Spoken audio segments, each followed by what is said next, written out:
Welcome to Gamepinions episode 25. I'm your host, Calvin, and today I'm joined by the man who's always out of bubble gum and rocking a brand new boom arm, TJ. How's it going, TJ? Pretty good. I'm loving this new boom arm. It's Been nice. using it for about 10 minutes now. There you go. Love it. I've had mine for a long time, and I really like mine a lot. It makes things so much easier. I think you're really going to enjoy it. It's kind of one of those luxuries that you don't really appreciate until you kind of go back to a mic stand for a little while. So much better. Yeah, this is the first time I get to lean back. Yeah. Yeah, because I've kind of had this luxury where I can put it wherever I want. TJ's been pretty much hunched over the table up on his mic stand, so this is definitely a big change for him. And we weren't around last week. Things just got busy. We wanted to take time for this particular episode to really get into, some extra thoughts and all that other good stuff that's going to, help this episode do a little bit better. And, yeah, I was just tired last week. So we're back again this week, re-energized, ready to go. And, I think we're going to have a really good episode today. So, we haven't done this for a while. It's been a couple weeks. It's been a few episodes, so it's probably almost been a month since we were talking about what we've been playing. So would you like to start that? Well, here's the thing. I haven't changed one bit. I've literally played the exact same games I have for the past 6 months, and that's Dark Souls 3, a little bit of Bloodborne, and Rocket League, and that's it. So you've been playing Rocket League? Yeah, not so much this week. Been playing a lot of Dark Souls 3 co-op, helping my Dark Souls 3 colleagues out there. But, yeah, they just did week number 10 of Rocket Pass, so there's definitely a few achievements to unlock and get some extra XP to get some more painted items from Rocket Pass 3. So this weekend I'll hop more onto that. I haven't felt like playing that this week. But, you got to, because I imagine the season will come to an end fairly shortly, maybe within a month. Yeah. And I haven't quite gotten Diamond yet. Okay. I only have I have 5 out of 10 wins. They are doing this 80s thing. We talked about this before. Radical Summer. That's right. Radical.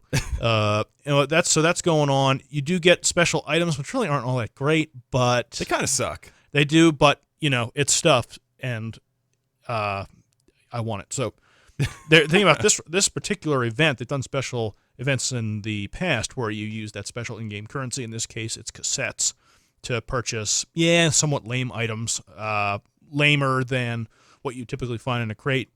But like I said, it is free. You don't have to pay for it. Work for it a little bit. There's 3 rounds of this. Maybe in round 2 and 3 where they do more pop culture instead of, well, I guess that is fairly pop culture. They're doing TV and then movies. They're being more specific. I forget what the layers of this are. But July 1st, I think, when the new one pops up. So there's 4 days to get all this stuff and a few golden egg crates, which are just items that I guess are available in other crates that you may have lingering around. Maybe more rarer items that aren't seen as much in the newer crates. The golden eggs are part of the event, and you have 4 days to get 5 of them on top of the other items that are available with those cassettes. Yeah, I mean, I opened up a couple golden eggs. Is a golden egg some kind of 80s reference? Because I don't... No. Okay, so No. It's kind of random. The golden egg's been there before. Every time I've gotten one, it's been disappointing. Okay. I don't think I've gotten any highly sought-after item from Rocket League. So they haven't really impressed me so far. Case in point, when I opened one maybe this weekend, it was like a decal for a car I don't use. Oh, okay. Rocket Leaguer's worst nightmare. Hey, at least it wasn't snakeskin, I guess. Yeah, it wasn't snakeskin, but it could be. It could be. You So could we'll be see. lucky enough to have snakeskin for... I just wish if you had snakeskin, I wish it just applied to all the cars. The Raiders of the Lost Ark, right? Instead of Indiana Jones looking down in the pit, Cal is looking into his inventory. Snakeskins. Why did it have to be snakeskins? It's that whole snakeskin paint scheme sucks. I mean, on the Dominus, it looks fantastic, but you've got so many of them. Yeah, I mean, they're not special. If you had all this stuff already, and snakeskin was a new thing, on the Dominus in particular, it would probably look pretty cool. I mean, Yeah. that's a very Western type of car, and the Southwest is where you think of snakes. I think in most cases. So, definitely. I don't think I never see people wear snakeskin when I'm playing online. I think it would be pretty neat if it came around today, because it'd just be so different. But Yeah. when you look at it, it's just really ordinary, unless it's on the Dominus, which it looks kind of cool. It's funny because when they first started coming out with these loot boxes or whatever they're considered, chests, I saw the snakeskin. I'm like, man, I really wish I'd get snakeskin, but I probably won't ever get it because it's all randomized. It looks neat. And now it's like I have so many. It's like I couldn't give a crap about the snakeskin. It's like just enough. Yeah, that one wish you'd rather take back. Yeah, it's like I could have, if I could go back in time, I would have just slapped myself right in the face. Now, I did get some cool wheels with a golden egg. What wheels were those? I don't really know exactly what it's called. Yeah. But it's kind of like one of those light up infinity mirrors.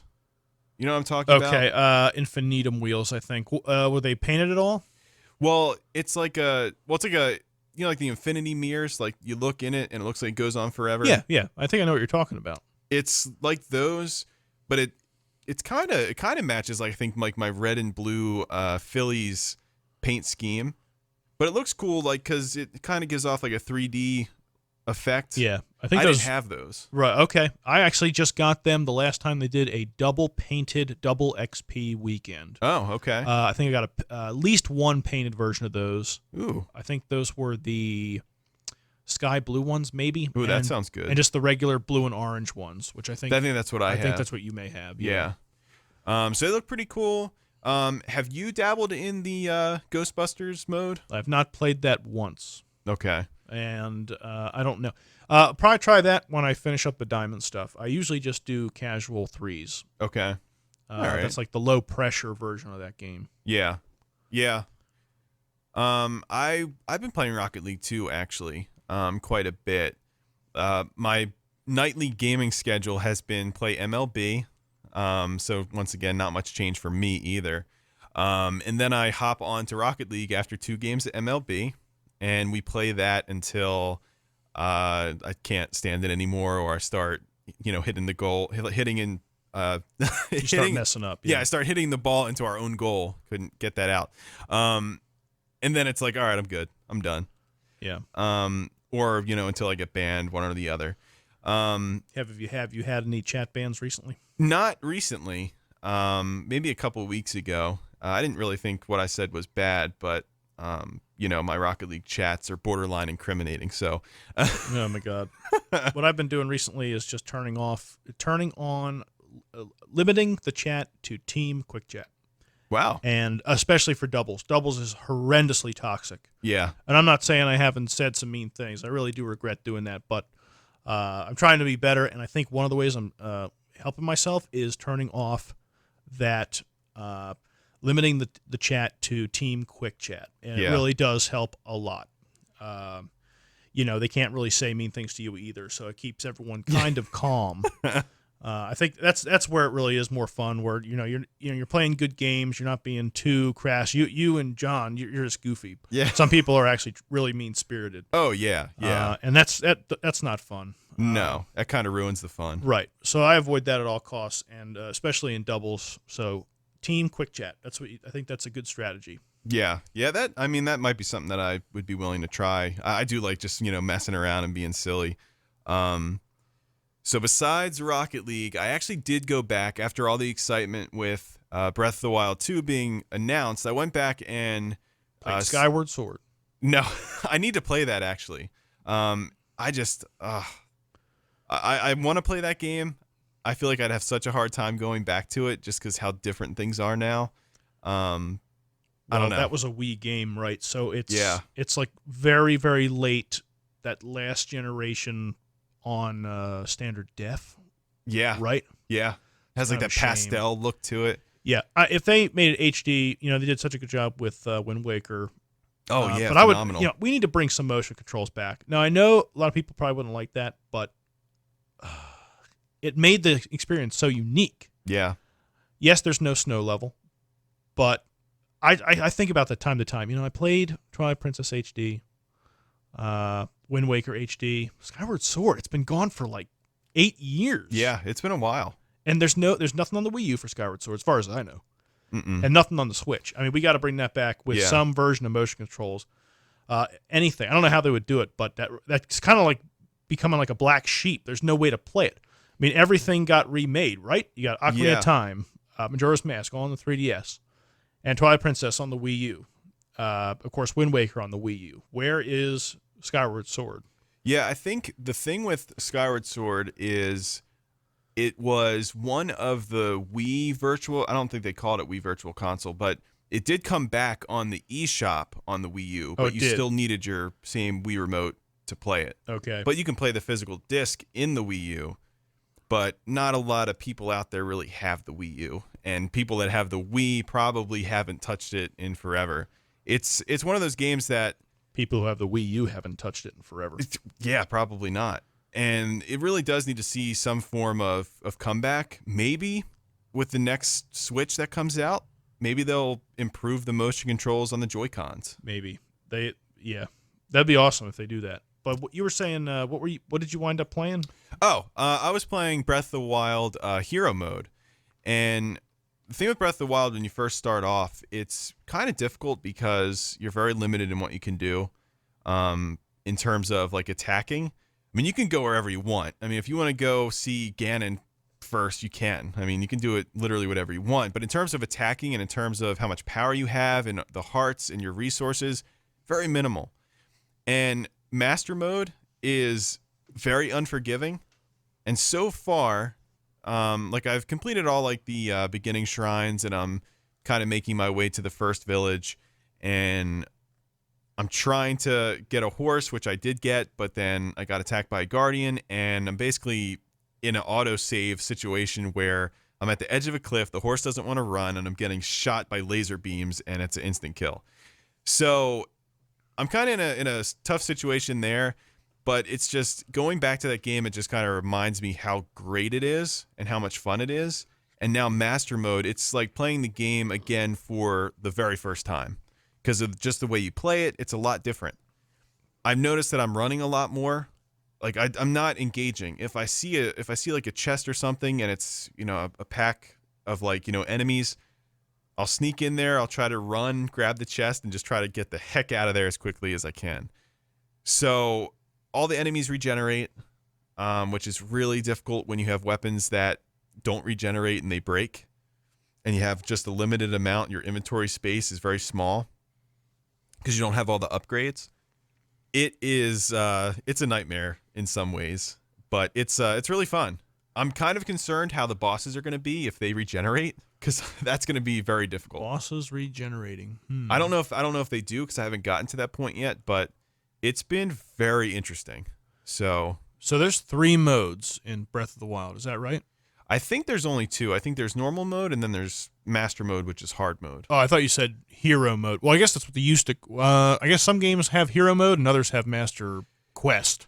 Yeah. What do they call this, hero mode or master quest? Or they just call it master mode. Okay. I guess that's an offshoot of Ocarina of Time, I think, was the game that had master quest. And didn't that flip the game too? It mirrored it? I believe it changed some enemies. I think they consider it harder. Yeah, it did mirror the map. I think when I played, I think I played Master Quest on the Wii on Virtual Console. Okay. Ocarina of Time, and played normal mode on the 3DS, and I thought the 3DS normal mode was harder than the Master Quest for some reason. Really? Just some enemies in the water temple I thought were way easier. Just the positioning was way easier in Master Quest than I did. Maybe one of those clams that jump at you just were in more favorable spots in Master Quest in the normal mode. There's really not too much difference between those games. Yeah. But it seems to me that really makes a huge difference. I mean, that's like a new game plus all of a sudden, with especially your limited resources in early game. Well, yeah, and they also appear to have there's like enemies, there's added enemies in this too, but they're not just like added to the ground. They're basically on these platforms with these balloon enemies that hold the platforms up into the air. And they have really powerful bow and arrows, so they can see you from far away and shoot at you. Oh, man. But if you shoot one of their balloons or two of their balloons, their platform will fall and they'll die. But it's very interesting. They've got a little creative with it, which I think is really cool. Are those only in master mode? Yeah. Okay, wow. As far as I remember, I could be completely wrong because it has been a while since I played it, but I do not remember seeing those before that. So, and of course I have all the DLC, so Link's wearing a Nintendo Switch shirt, so it's kind of funny. Okay. I'm trying to find, because they added like, Minda's like helmet and all that you can find. Few shadow, yep. So I'm trying to find that right now. I have all those like DLC quests up and running, so I might do that before I go any further because I think that armor might be a little bit better than what I have on right now. So okay, but it's been fun, and that's pretty much all I've been really playing. So not much changed. I'd like to beat this master mode before the second Breath of the Wild comes out. You think you'll stick with it? Oh, absolutely. Yeah, that game. Time just melts away when you're playing that game. Yeah. Like I think, I mean, it's definitely up there as one of my favorite games of all time, if not my favorite game of all time. So, yeah, I'll definitely keep playing because even when I had the original mode, I think I had over 30 hours into the game before I actually went into like my first like dungeon. Yeah. Yeah. Okay. So it's a ton of fun. But yeah, so that's all I've been up to in terms of games. We're going to get into the primary topic here, but I did want to just talk about one news story, and it's like I'm not really like super knowledgeable about this, and I'm not going to say whether or not this is the right thing to do or the wrong thing to do because, quite frankly, that's outside of my wheelhouse. I don't really know, but it finally happened. Politics and gaming have combined, and everything is ruined now. So this is a news story that I kind of picked up from IGN. I'm sure it went somewhere else, but that was just the first time I saw it, so I just wanted to give credit where credit's due there. The U.S. Trade Representative's request for public comments regarding the implementation of tariffs, which apparently are from imports from China. This applies to, I guess, gaming hardware, controllers, just that type of thing, consoles. Apparently there was some kind of like increase in cost of bringing those over by like 25% or something like that. And so basically Nintendo, Microsoft, and Sony all got together and responded to the U.S. Trade Representative's request for public comment. And they said, we respectfully request the administration remove HTSUS subheading 9504.50.00 covering video game consoles from the final list of its tariffs, and thus refrain from applying tariffs on these products. While we appreciate the administration's efforts to protect the U.S. intellectual property and preserve U.S. high-tech leadership, the disproportionate harm caused by these tariffs to U.S. consumers and businesses will undermine, not advance, these goals. So basically, they said that this is a bad move for, I guess, the United States, because this is not only going to affect them, it's also going to affect all the developers and publishers that are throughout the country. So I guess the problem is that consoles and maybe games and hardware related to consoles would have to be jumped up in price, which would make them somewhat unaffordable to a large portion of the country. So I don't know if you know anything about the tariffs, because this is kind of, I mean, I don't really keep up with a lot of this stuff. I just thought it was interesting because you don't usually hear about all three of the major console manufacturers coming together and talking to, I guess like a organization like this regarding political things. So I'm hearing this story for the first time. I know there's trade wars going on. Maybe I can add a little bit of insight from what I kind of remember from international political economy back in college. Tariffs are generally bad, and free trade is good. Think about raising tariffs on one country kind of inspires the country you've raised tariffs on to raise tariffs on you. And that just kind of, who does that affect? Well, us. It makes things more expensive. So that's really all I can say. I would have to agree with the companies on this. All this is doing is more or less a pissing contest. And I really don't know all that much. But, yeah, I would agree with them. Tariffs are bad. More or less, they're bad without going too deep into it. So I agree with them. And I'm glad that they kind of stuck together on this. Yeah, consumers will pay the price for, quite literally, for these policies.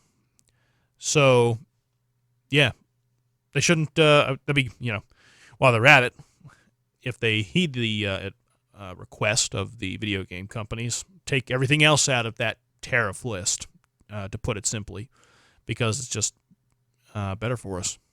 That's all I have to say. All right. Yeah, because I don't really know a lot about that stuff. I kind of focus on things that maybe aren't super important.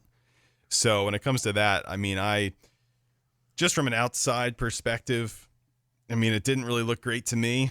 I like video games, and I would rather not pay a crap ton of money for consoles and all that. And I'd like to, ensure that this industry continues to be healthy and, easily accessible to a large portion of, its existing consumer base and, of course, the, potential future customers as well. So hopefully nothing bad happens out of this. And I guess that'll be something that will be talked about for months to come.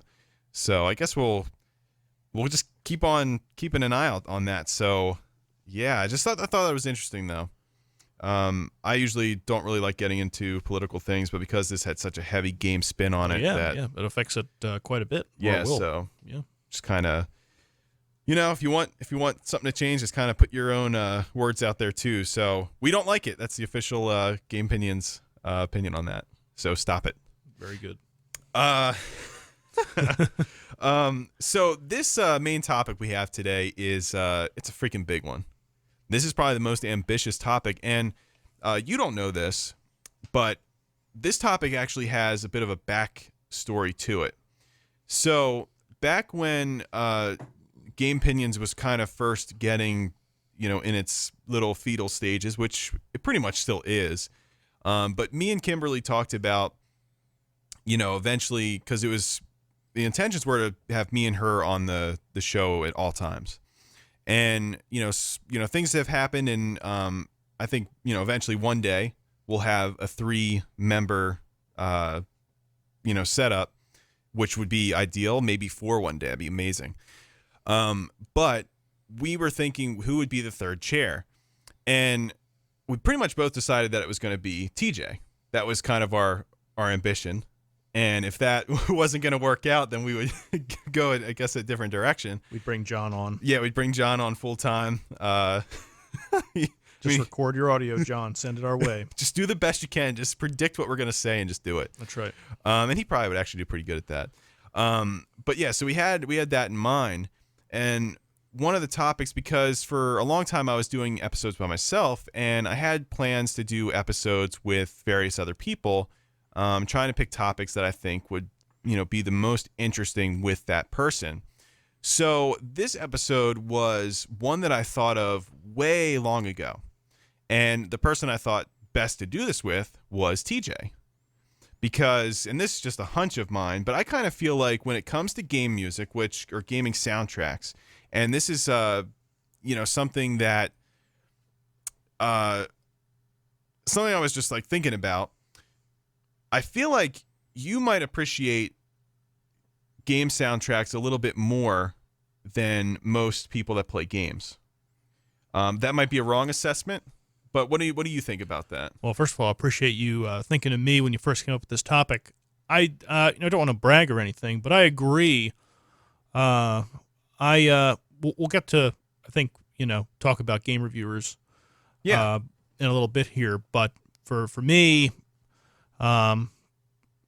good music in games. I think if a game has good music, it stays with you a little bit longer than one that has, forgettable music or mediocre music or music that a large emphasis was not put on. Yeah.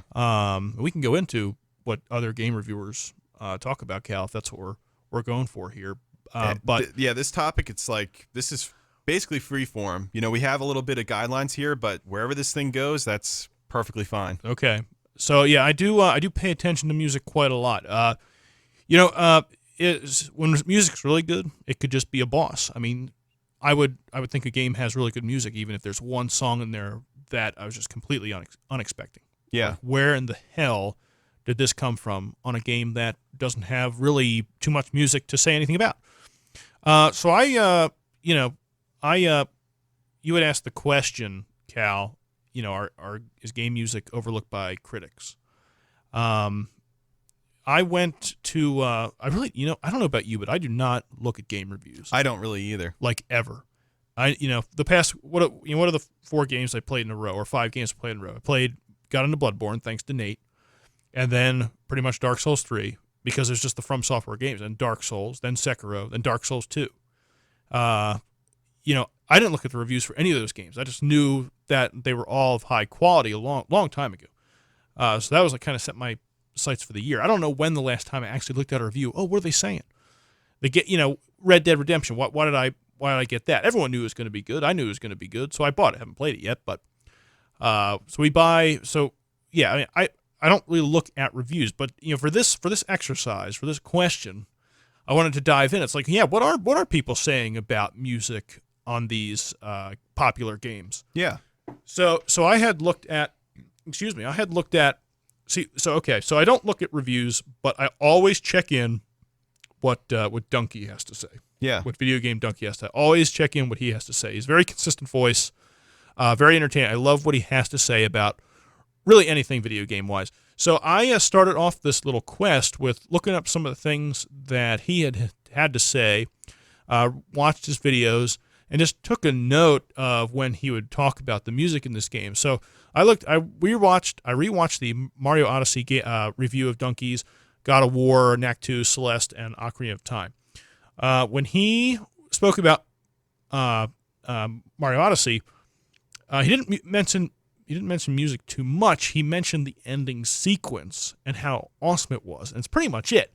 Did not dwell on it really at all. So much in Mario Odyssey. Have you played on that game? Yeah, I completed it. Yeah. Yeah. Mm-hmm. So that game, I think the gameplay is kind of its main thing, and of course the areas and all that. The list goes on and on why that game is excellent. The music, at least in Donkey's review, he did not mention it really at all. Maybe 3 times, and no more than a sentence each time. And of course the ending sequence. In the God of War video, he did say that the overall music is good, and that just one sentence. He didn't dwell on it, just moved on. When he talked about Celeste and Knack 2, I don't think he mentioned really music at all. The Ocarina of Time, now that's when it got different. And when I listed those names out to you, Cal, I don't know if you've really played any of these games all that much. If you had to know off the top of your head, which game do you think has the best music of those 5? I mean, honestly, because of just how much emphasis they put on it. I mean, I think Mario Odyssey has great music because it's all orchestrated. Okay. He did mention that. He mentioned that it was a fantastic orchestra. Yeah, it's beautiful. Ocarina of Time, though, because it's so music-based by design, Nintendo really implemented music in that game as a gameplay mechanic. I feel like that would be, definitely up there. Great point. And you can say that for Majora's Mask, too, where a lot of these fantastic songs really start out as a few notes, and then when he starts playing the notes on the ocarina, then you get this whole ensemble of song, and you're like, whoa, okay. Yeah. So I had a little hypothesis when I got to this review. This is the last video I watched of his when I was doing this exercise. I had a little hypothesis that said he's going to credit music more than in this game than the other games. And sure enough, I was right. He talks about Koji Kondo, who did the music, who composed the music. I quote him, bringing in this music brought environments to life that bred imagination. That's actually paraphrasing. He then talks about Hyrule Field, Lon Lon Ranch, Underneath the Well. Hyrule Field being kind of like the epic song that kind of drives you forward to the next area. Lon Lon Ranch, where you can kind of relax. La la la la la la, where you just get some milk. And then Underneath the Well, where the music really changes up to like really sadistic, evil stuff. Yeah. So he kind of delves in the music, and this is going to come important later on in the podcast. Really meshes well with what you're looking at. Yeah, absolutely. It adds to it. I did do, so that was my Donkey review. I went ahead and looked at some just games from 2019, maybe late 2018, and just some, I think people with game review sites that people are fairly familiar with. This one for IGN. What I did was for this word analysis, I did a Control F on these sites for these particular reviews. Yeah. I Control F'd, Control find words like music, sound, track, and score. Those four: music, sound, track, and score. So for Apex Legends, for IGN, no mention of music at all. No mention of music. Kotaku, Far Cry 5, no mention of music whatsoever. Digital Trends, Devil May Cry 5, no mention, music, soundtrack, score, nothing, none of those. GameSpot, Sekiro, no mention of any type of music. Polygon, Red Dead 2, sound mentioned once, but it was like, the sounds and sights of Red Dead 2 were really good. Some type of really basic stuff. Yeah. Not saying, the sounds in this game are amazing. Nothing. Destructoid, Breath of the Wild, no mention of music. Games Radar, Plague Tale Innocence, no mention, music, sound, track, none of that. None of these games, with that very small example on Polygon about Red Dead 2, mentioned music, sound, track, and score. So that was a little word analysis trying to answer the question, is it overlooked? And, overlooked could mean a couple things. If the music in these games really isn't good, they're not really overlooking anything. They're overlooking what it's not overlooking. It's just not mentioning what's not all that spectacular. Yeah. So if this music's really good, and I haven't played any of these games sans Sekiro, which I think has some pretty good atmospheric music, I would go ahead and say that it has the weakest boss music of the From Software games. That may be kind of harsh. Bloodborne, Dark Souls 3, I think Dark Souls are better than Sekiro. Let's put it that way. I'm surprised, but the atmospheric music is very Japanese, very ethnic, and I think it does add to the gameplay. I mean, you are in Japan, and it feels very authentic. Yeah. But yet no mention of the music in Sekiro. So you could say for that one in particular, they've overlooked the music in Sekiro. But these other ones, I don't know if you've played any of these, Cal. Obviously, Breath of the Wild, Red Dead 2. Is the music like awesome in Breath of the Wild? The music isn't really. The thing with Breath of the Wild is that there's light hints of music, which I think is excellently done. It kind of blends in with it's very elegant in terms of it kind of blends in with the sound of like the grass swaying or the trees, having wind blowing through them. But it's just like these really subtle like hints. Like there's like a time like at night where you can hear, more like Hyrule. I think it's Hyrule Fields, like nighttime song, just really lightly. Like from Ocarina? Yeah. Or because I know when I first watched the preview an E3 a long time ago, they had him climbing up what I guess is the Temple of Time. Mm-hmm. And it was a very slow and broken up, I guess, Temple of Time from Ocarina. It was so slow and kind of the notes were so separated from each other, without really paying attention, you couldn't really tell. Yeah. So I agree with you that, at least from my very small experience with the game, since I haven't played it, that's a great example of how the music is very elegant and delicate, and it's just a very gentle remix that you don't really know is a remix until you really pay attention. Yeah. Stuff like that. And you're saying there's more examples of that. So it's really surprising to me. And even though that's not going to blow you away, but, not like some of these other songs we'll talk about. it makes you wonder why doesn't it get a sentence? And Yeah. maybe these other websites that reviewed Breath of the Wild talked about it. I wanted to just be random and just pick stuff that I off the, just trying to get some type of feel for this question, trying to get an answer for this question. So it's not very scientific at all, but I think something like that, which is kind of unique. Yeah, I haven't absolutely. played. I don't think I've played a game like that where music is remixed in a way where you don't even know it's a remix until you really listen closely. So I would say that, in this case, it was overlooked. You're overlooking a very unique experience. Yeah.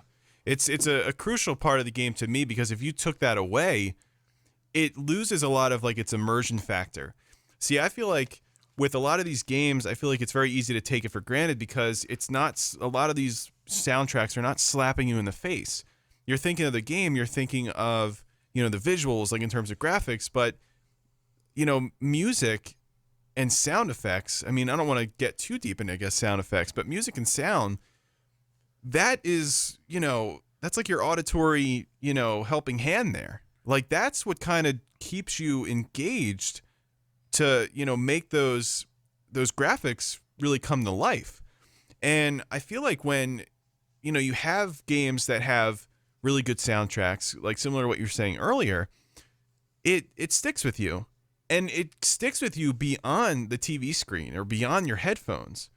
Like, you'll get those songs stuck in your head. You'll be able to kind of enjoy the game while you're not even playing it, because you'll have that song stuck in your head, or you can get it on like your iPod or iPhone or, Android phone and listen to it wherever. So, I mean, that's part of a game that you're going to enjoy. And I know, like, I guess back, in the, NES and SNES, music probably had a little bit more of a role for a lot of people, because there's not like a ton of amazing visuals in terms of, graphics and all that. Music was just kind of, something that kind of bumped up all of the gameplay and something that just, stuck with you. But the thing is, like, I feel like music is just as important as the graphics. I think, because without it, it takes away, like, feelings. Because when you're in a certain situation and there's a musical piece or a score that hits during that time, it's a combination of what's going on screen and what you're hearing in your ears that really make that, kind of give you like a feeling of, I don't want to say like immersion, but it just kind of brings up emotions that having a visual can't fully do. Yeah, I mean, it deepens the experience. Yeah, right? Absolutely. Yeah. And the thing with, like, say, a Nintendo 64 game, when you go back and play those games, chances are it's going to look different than how you remember it. Yep. But one thing that will always constantly be the same is the music. These are really good points you're making. Nintendo 64. If you put in Super Mario 64, a lot of people feel that it is indeed one of the greatest games of all time. What I think is, if you play it today, it looks kind of ugly. Now, that may be sacrilege to a lot of people, but the game doesn't look good by modern standards, in my personal opinion. Now, the music, however, is just as charming. The music is timeless. And Super Mario 64, in my opinion, isn't even the best example of that. We'll get to that a little bit later. But there's this one song in Super Mario 64, and this is why I bring it up. You brought it in 64. I'm bringing up this game, one of the more famous games, probably top 3 famous game on the N64, is the Bowser's Road theme. And they've done that time and time again in Mario Galaxy and other games. The boom, boom, do do do do do do do do. That I don't know if I ever downloaded that to my phone or not, but that is a timeless classic of a song that is just a work of art. Music may help you make these games still appeal to you, even if they don't look as good. Yeah. I think so. Yeah, and it actually makes you want to revisit them too sometimes when the music is so good. And even though the game's kind of clunky, by today's standards, I'm not saying Super Mario 64 is clunky by any means. The game's a masterpiece. but some that aren't as lucky to have as timeless as the gameplay will make it. The music in a lot of games will push it over the edge. Yeah, I mean that's like it's kind of like a game like Mario Galaxy. Beautiful orchestrated music. It's amazing. It makes you feel like you're in a more expansive galaxy. Without that, if they just had, like the bubbly Super Mario Bros. U music in that, it takes away from the experience. Right. Not that music's bad in those games. Of course, right. But I feel like you can't beat that. It fit, like that music fits that side-scrolling gameplay. Yeah, perfect. I see exactly what you're saying. And it goes the other direction, too. The side-scrolling music wouldn't fit a 3D game. That cosmic, very celestial Super Mario Galaxy music would kind of be like, why is this music so over the top for a 2D game? Yeah. So that's really just the genius of the composers that work on this stuff. Absolutely. To make the music fit with what you're playing. Yeah. Gusty Garden Galaxy, right? Bum bum bum bum bum bum bum bum bum. Yeah, I think that's what that song is. It's amazing. It's like where are they coming up with this stuff? That's one of the first song on YouTube that I listened to with headphones. Yeah. Just to get like the full effect. Oh, and yeah. it's like it's like blowing your skin back like you're in a wind tunnel.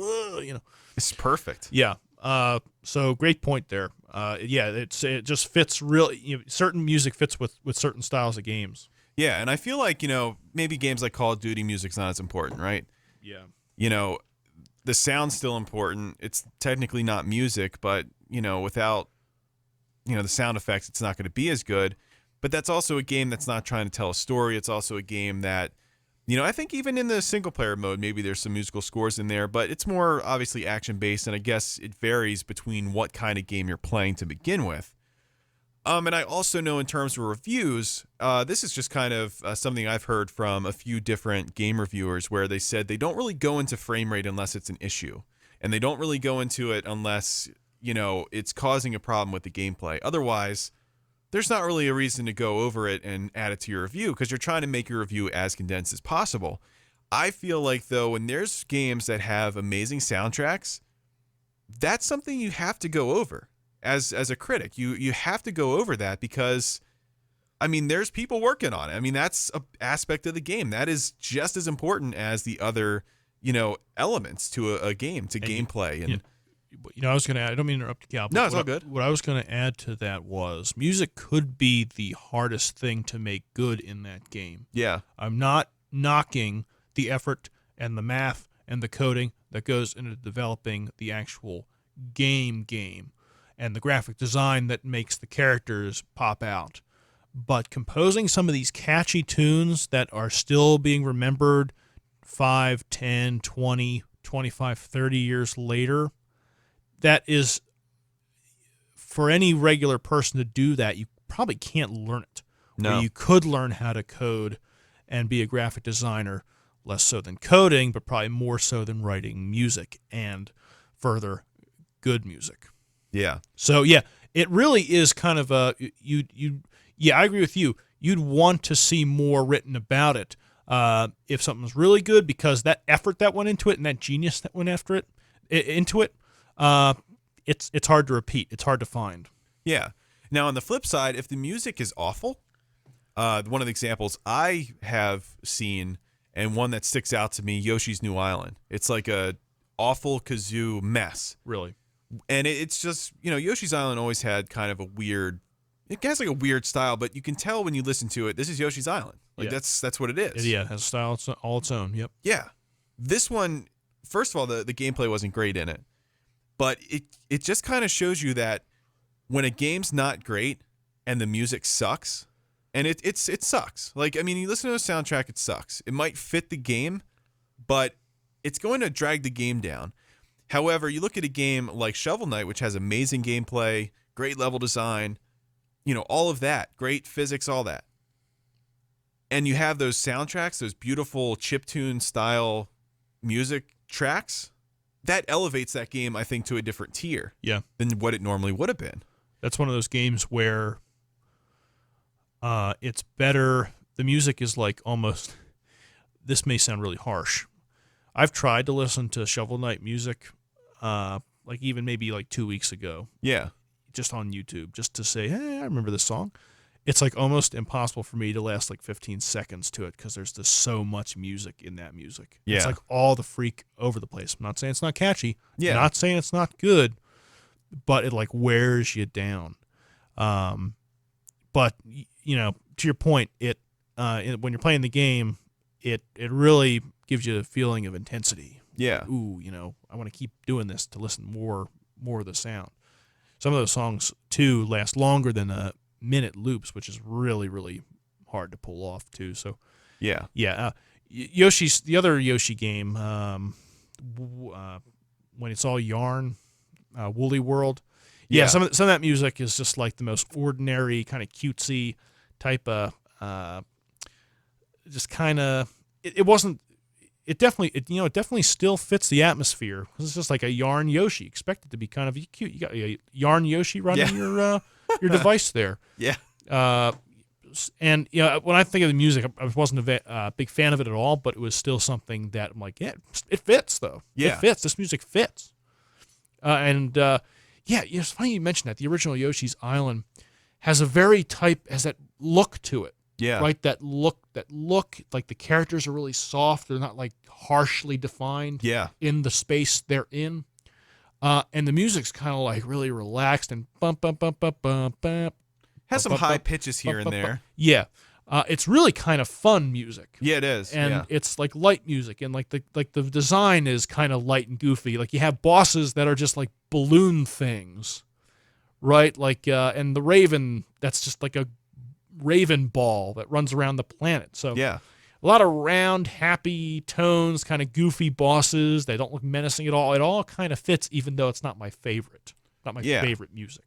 Yeah, and that's kind of how I feel about Shovel Knight. I don't particularly love the music, but I think when you're playing the game, I think it fits so well. It's so freaking good when you're playing it. It's so amazing. It's like almost surprising. Like, where did they come up with this? And I think the lady who helped do Mega Man music, maybe for Mega Man 2, I think contributed to a lot of those songs. Yeah. So it definitely, that's a heck of a pedigree to bring to a game in the 21st century. So yeah, while you're playing it, it's remarkable. Yeah.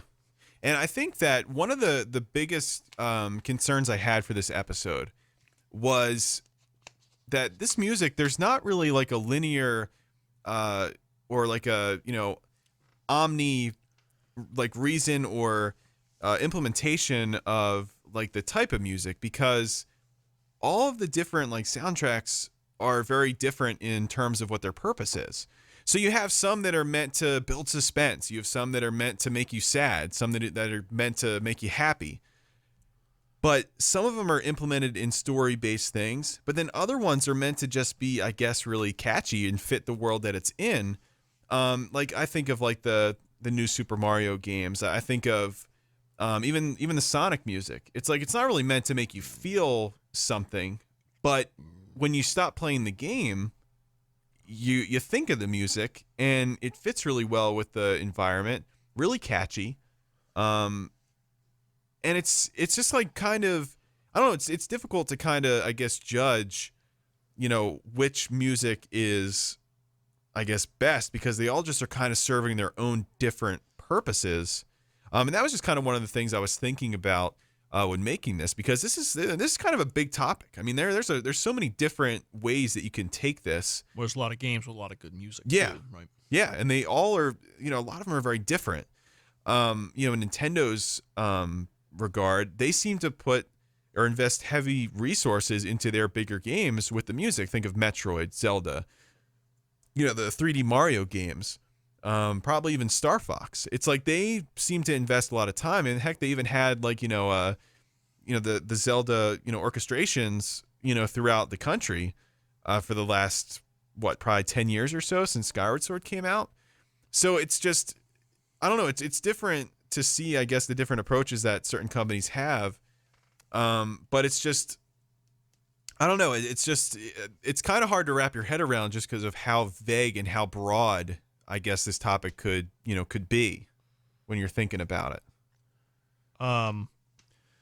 Yeah, I talking about companies that put a lot of effort into their music. You're saying Nintendo puts a lot of effort into their music with the AAA titles, with the Zeldas and the Metroids and the Marios. Yeah. I had a game here I had written in my notes when we were talking about, how does a game add to your, how does music add to your enjoyment of the game? There's this game called Sonic 3D Blast. It's not considered a very good game, maybe a 6 out of 10. Sega is famous for putting good music in like everything. At least, the games I know of Sega. Yeah. Sonic would be the crown jewel, of course, when it comes to music, but there's other things I'm going to mention later that are really good examples of why is the music so good in this game. No, I've never even heard of it before. But Sonic 3D Blast is not the best, definitely not the best Sonic game. That's quite saying something. It's very weird. Yeah, but it's not very good. It's kind of hard to play, kind of odd with its isometric gameplay, moving from level to level throughout the zones. It's kind of odd. You kind of go, you're at like a slant, like the world is on a slant. But what's the best thing about this game is the music in this kind of crap game. So, honestly, I do love Sonic 3D Blast. I'm not gonna lie. It looks cool for back then. I mean, that was kind of a big deal. Yeah, I mean, I do have a soft spot for everything about Sonic 3D Blast, but I can see why people don't like it and why people forget about it. The music, however, is just from start to finish, just ridiculously good. They just poured it in on this one. And it's not a flagship game. It was really just a game that came out on the Genesis late and then ported it over to Saturn. But the music for it actually has two different soundtracks. A Saturn soundtrack, which I don't prefer. I prefer the Genesis soundtrack. That is just amazing. It's one of those games where I maybe have played it, I don't know, Sonic games you play many times over. Maybe 12 times over my life. And these songs, I just find myself day in, day out, maybe once or twice a week, if we're being serious. I just, sing one of the tunes, just, kind of hum or whistle the tunes to myself from this game due to its just excellent quality. Even though the game's not that good, that part of it stuck with me.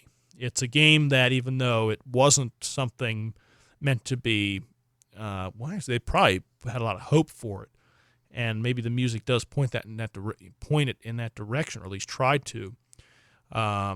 It's one of those examples where you can have a bad game, generally speaking, and excellent music as well as a pair. Yeah. I mean, I guess I mean, I have like some games that I think about, I'm thinking about music and ones that I guess kind of, I guess like the music just kind of brings back certain feelings that, maybe I was thinking at that time that I first played the game. One of the ones I was thinking about was, I guess, Pokemon Silver. Every time I hear the new Barktown music, it just reminds me of home. I mean, that's just what I think of. Yeah. But then you also go into like, Lavender Town, and it's like, well, something's not right here. Somebody it's creepy. died. Yeah, it's eerie. There's it just ghosts around even before you go into the whatever that thing is. Like it just instantly hits you, and it just delivers. I mean, it's excellent. I mean, the whole Pokemon soundtrack's amazing. Even with like the limited, amount of tools that it takes to make something like that. Just the fact that they're able to kind of take something so simple and still make it have a big feeling to it and get its point across. So there's certain games like that where, it just kind of blows my mind, like how creative they were and how something so simple can kind of stick with you, years down the line. Whenever you hear it, you just instantly remember that's where I was in the game. That's, what I was doing, whatever. So I guess in the, like you were saying, 3D Blast, which I don't really remember a lot about that game. And I don't really remember a lot about the music because I was pretty young when I was playing that. Like I would kind of go on there, play it for a little while, so I didn't really have a ton of experience with it. And I probably haven't seen that game since, I don't know, whenever we played it the first time. So, I mean, I don't really remember that too well. But, I mean, even like, Ocarina of Time, like, you hear songs like, from that, it takes you back. You hear Wind Waker. It has like a certain feel to it. Boom, boom. Boom, boom, boom, yeah, boom, boom, it's boom, excellent. Boom, boom, boom. Yep. And it's like you hear like, the opening theme it just has like a different feel to all the other Zelda games. Yeah, it's like we're going to be sailing on the ocean on this one. Yeah, it is. It Yeah, just the nails King of Red it. Lions is right on the title screen, but Yeah. yeah, you know, yeah, you know what you're about to get into. So I mean, I feel like I'm kind of all over the place, but it's like it's kind of like what I was saying before. There's just so many different thoughts that kind of come to my head when I'm thinking about this. And I find that, music kind of plays a big enjoyment for me because, sometimes like I don't want to listen to music. And if I'm not listening to a podcast, then, sometimes I get like video game songs stuck in my head. I want to pop in my Ocarina of Time CD. I want to, listen to a song that I heard while playing Smash Bros. Just various things like that. And it just, I don't know, it's kind of relaxing, and it's a lot of times very nice, instrumentals and all that stuff, but sometimes just chiptune, and that's fine. So it's I don't know, there's, like I said, there's so much to think about with it that it just blows my mind. I have a lot of songs I'd like to look up on YouTube or whistle to myself, but I try to preserve some of these songs. Some of these songs that I have a great memory of, that I really love, I will actually go out of my way to not listen to them. Yeah. Just so it always stays fresh. Sonic 3D Blast. I don't remember the last time I actually YouTubed a song from one of theirs, from that soundtrack. Yet, I mean, first of all, I can play them all in my head. Yeah. With a very high degree of accuracy. But, music in these games sometimes can be an ingredient with everything else. Yeah. It's a part, gameplay is one, replayability is another, the art is another, the music is one, the bosses are another, the weapons you use, the NPCs. I mean, it's like one big formula to a complete game. Yeah. So sometimes these songs don't really do a lot for me out of context, even though I like them so much. Now, that's not saying that I won't put a pair of headphones and not listen to Volcanic Valley from Sonic 3D Blast or from another game every once in a while. Yeah. But, if I really want to do that, and I don't want some songs to get stale. That's why I never listen to the Beatles, some of my favorite music ever, and really just wait until December, Christmas Eve for MGK from Philadelphia, who would always do, like, the afternoon, they'd play all Beatles all day long. Those songs have a real potential of getting, oh my God, I've heard this like a million times. Yeah. I can't stand this anymore. I don't want any of these songs I have nostalgic value for, or I just have value for, to lose that value because I overdid it. It's like why radio is so terrible. They play the same songs over and over again. What once you in your mind was fantastic now sucks just because you ever hear a song on the radio, and I don't know if you listen to the radio or not, Cal. Sometimes there'll be a song in there that I used to love, but as soon as I hear it, I push that power button immediately. Yeah. Push that power button immediately. I don't want that coming near my ears anywhere. Yeah. I don't want any song from these games, some of my favorite games, to get that way. Yeah. So I just wait. The Beatles, I wait until Christmas Eve. Some of these video game songs I'll listen to the next time I play the game. Yeah. And they stay fresh that way. Because now I'm listening to the songs and not getting tired of them because it's not just a standalone. There are some exceptions. There are songs that I will listen to on YouTube maybe a couple months in between. Yeah. Right? Some songs I'll never listen to, and other songs I'll listen to when I play the game again. And they're fresh. They're part of the whole package for these games I really love. And I get kind of these feelings sometimes, like, I'm listening to them a bit much. Maybe I'll listen to one more and then probably never listen to it again. And it still stays just very slightly fresh, that I can listen to it again maybe in a couple weeks if I want to. Yeah. I'm not trying to shield myself from music. I just want them always to have a good memory of it. I don't want ever anything to come stale. Yeah, and I can definitely understand that because I mean I'll listen to songs on the radio and then eventually it gets to the point where it's like I don't want to listen to it anymore. Or there'll be like certain songs on like my iPhone where it's like, I love these songs. I'll listen to it until I get tired, and I'll come back to it in like a year or so, and I'll like them again. So it's kind of like I don't like to overdo that. But, I think what you were saying about like it being an ingredient, I think that's absolutely correct. I mean, I think if you were to take Sonic or Mario or, Zelda or any of those like big games where, sound and music plays a big role, if you were to just take those out of there, it's like taking a laugh track out of a sitcom. Right. It just doesn't sound right. It doesn't look right. It doesn't play right. It doesn't feel right. It just throws everything off. So, and I mean, I think that if you were to take, if you take that element out, it ruins some of the enjoyment factor. I'm gonna talk about Sonic 3 and Knuckles at some point shortly here. Sonic 3 and Knuckles has a computer version, like a PC version, that came out, I don't know, late 90s, early 2000s. I don't remember. Because Sonic 3 and Knuckles has a lot of disputes over who owns what music. Brad Buxter, I think his name is. Of course, Michael Jackson's estate may have something to do with it. The Sonic 3 songs, the songs from the first half of the game, I think Carnival Night, Ice Cap, and Launch Base don't belong to Sega. So, Really? like in a Sonic Mania 2, you may have Angel Island Zone or Marble Garden, but you will not have Carnival Night, Ice Cap, or Launch Base because of the dispute over the music. This PC version of Sonic 3 and Knuckles I'm talking about has different songs for Carnival Night, Ice Cap, and Launch Base. This is what I've read, and I will I've been hoping for a Sonic 3 and Knuckles remaster for a long time, kind of like how Sonic 2 CD and Sonic 1 got their treatment from Christian Whitehead, sponsored by Sega. If a Sonic 3 and Knuckles remake had any music change to it, I would not buy it. Wow. I would not buy a game that has different Carnival Night, Ice Cap, or Launch Base music.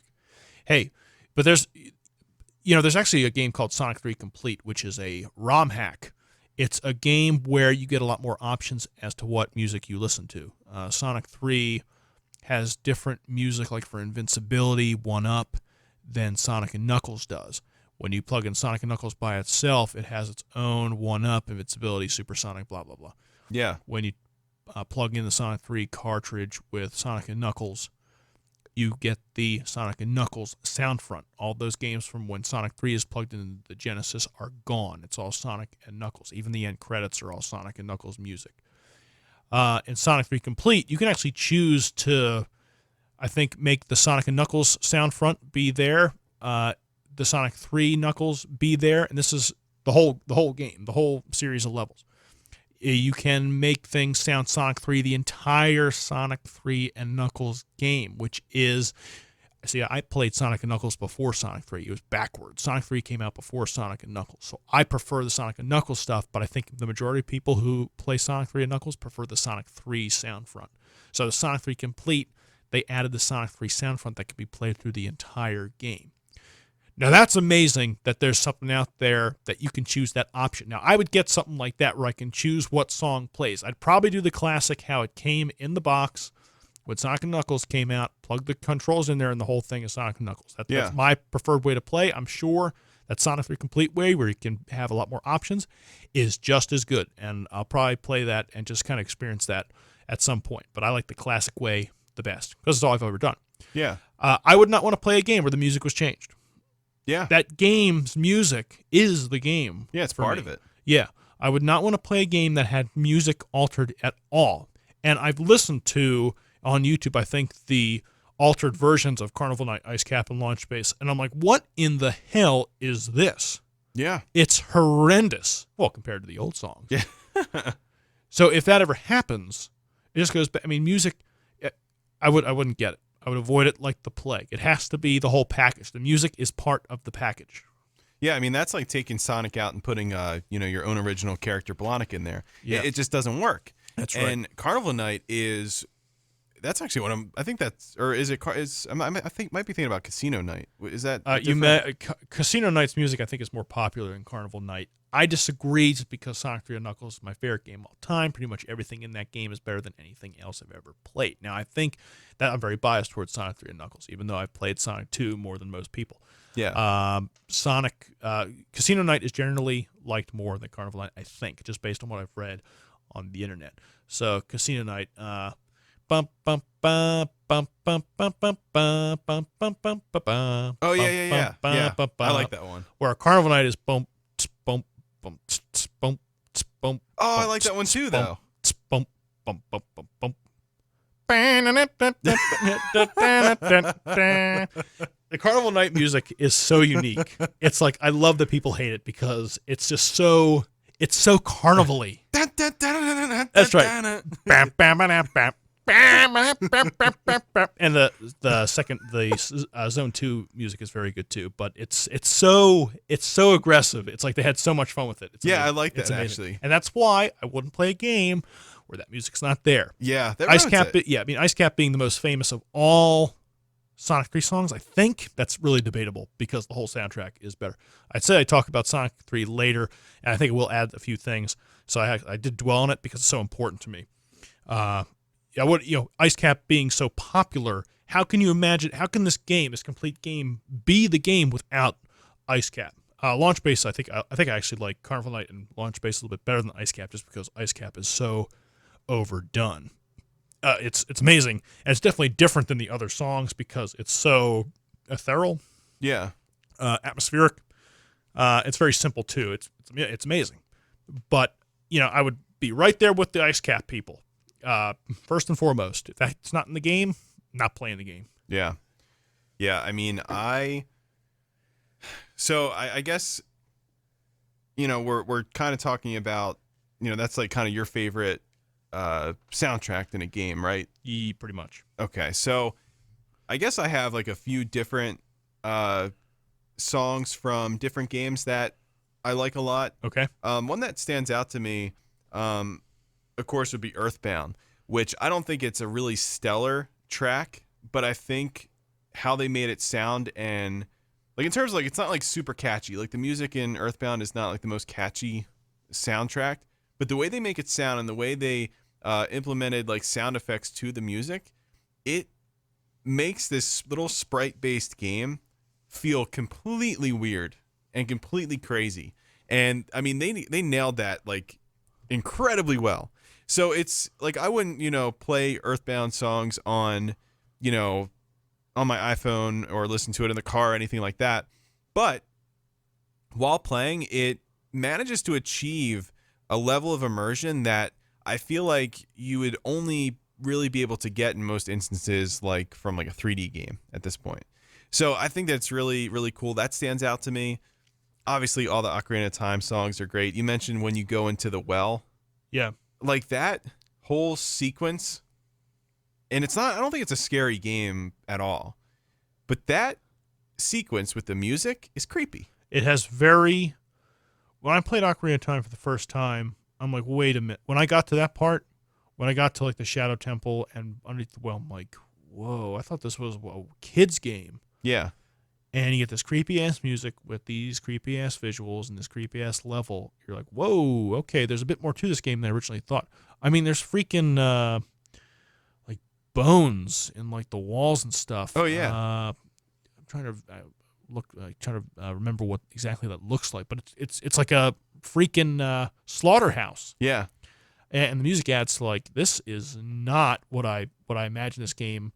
I mean, the game is pretty childish, right? When you get to that point, I guess. Of course, you play a whole level on a fish's belly, I think. Yeah. So maybe, yeah, that's not scary. It's kind of creepy. So maybe that's kind of, wetting your whetting your appetite there for something a little bit more mature. Yeah. That adds a lot to it. Oh, before we go any further, what was that? Does that song have a title from Earthbound that you said is really important to you? Well, it's really not just one song. It's just you're talking more about the soundtrack in general. The soundtrack in general. I know that. I'm trying to think. I think it's called Moonside. Okay. You've never played Earthbound, so I don't want to spoil. Are you ever going to play Earthbound? Probably not. Turn-based stuff is not for me. I know you've talked it up a lot, but I probably will not play that game. So basically, there's this one town that you go into called Fourside. It's like a big city. Yeah. And I'm trying to think what happens. At some point, something occurs where I guess the town basically I don't think it flips upside down. It's been such a long time since I played it, but it basically, I guess everything kind of reverses. So people start taking everything in reverse, and the colors invert, and it's they call it Moonside, I guess, is what it eventually ends up being. Okay.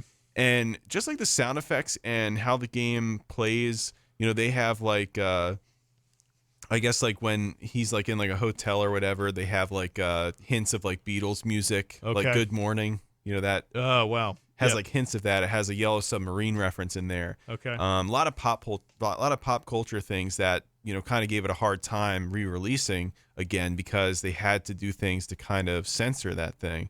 But just like certain situations, even like the being home or the victory music, or like the gung, gung, gung, gung, just like certain things like in the background. It's just it is the Earthbound is probably just because of how crazy it is and how well it holds up and the gameplay mechanics that I think make it it feels like a more superior version in every way of like Pokemon or something like that. Yeah.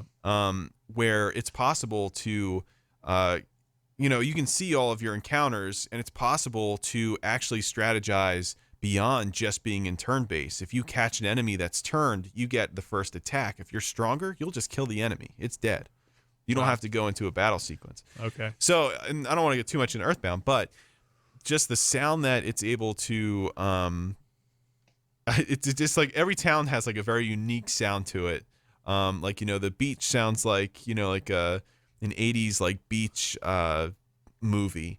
The town has like a ridiculous tune to it that makes it feel like it's a really happy gung ho town. Yeah. And meanwhile, you have corrupt politicians, corrupt police officers. You have gangs running the streets with switchblades. I mean, it's just there's crazy things that occur in the game, and the music just it. In some cases, it's very ironic, and then in other cases, it's very I don't know if I'd say whimsical, but it's it's just very unique and very strange and very weird, and it just kind of reinforces the fact that the place that you're in might look kind of like the United States, but it's not. So it's very I don't know, it's very hard to explain. Well, I think I'd like to look up this whole Moonside thing because that's pretty intriguing. And they reverse, so the song is reversed. I guess when that happens. I think it is because maybe I it's think distorted. yeah, there's a bar that you go into. Yeah. And when you first go in there before, actually, I'm trying to think. It might be that the song is reversed when you go in there before it turns into Moonside. But when you go back in there when it's Moonside, it's actually playing "Take Me Out to the Ball Game," and I think that How gives weird is you that? All right. like a hint as to where to go next. Okay. Wow. So there's just it's an amazing game. Like I can't recommend that game enough to anybody. But the music in there is very, very cool and crazy and weird.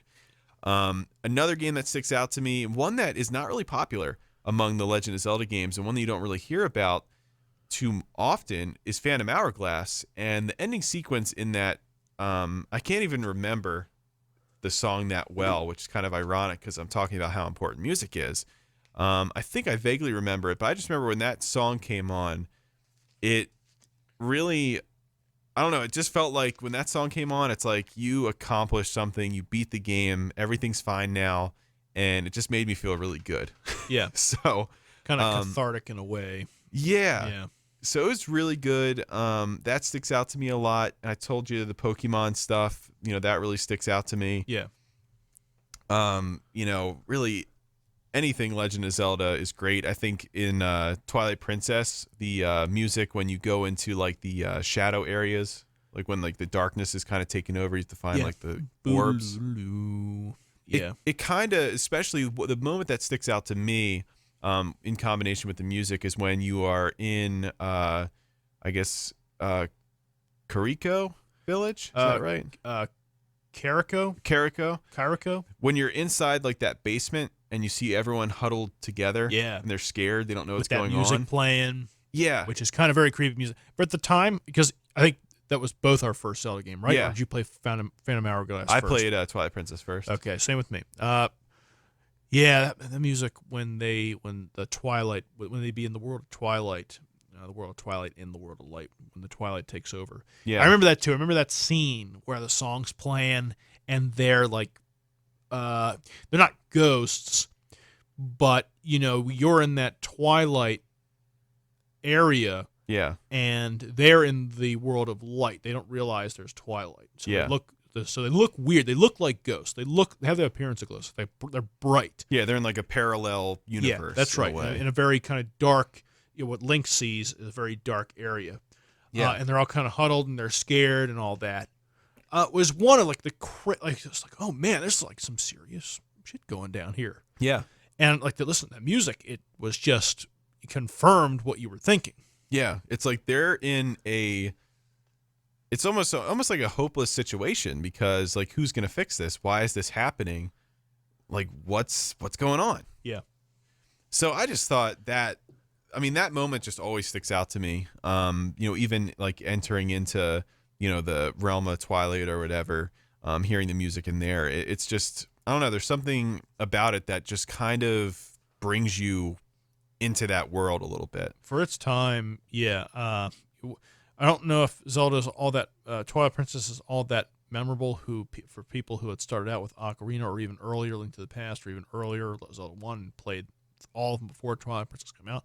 But I think for you and me, it was huge. At the point, probably the best game we'd ever played. Yeah. Probably. And moments like that help cement it like that. Yeah.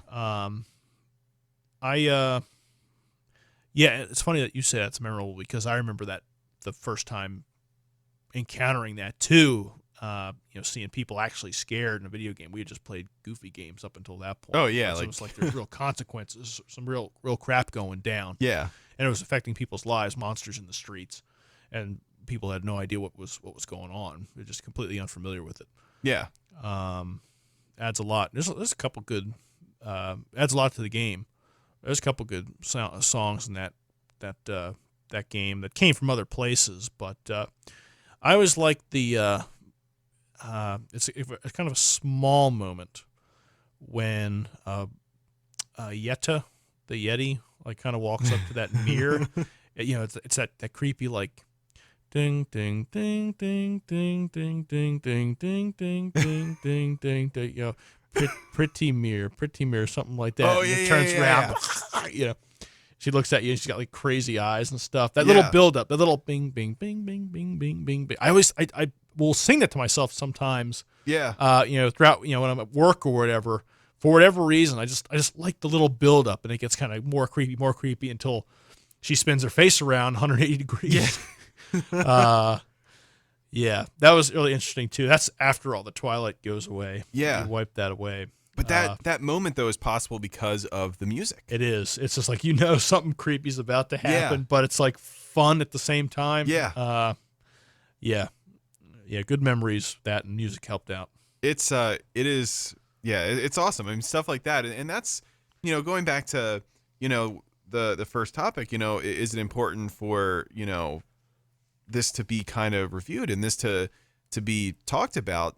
There's just certain moments that to me feel like they're not possible with a good soundtrack.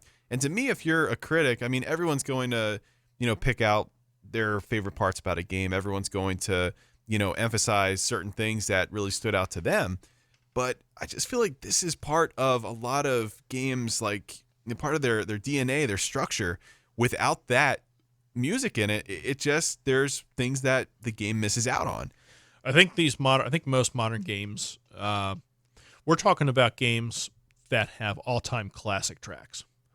And I don't think games nowadays, this is really a blanket statement, and it may not be accurate, but I think, the best music is probably behind us now.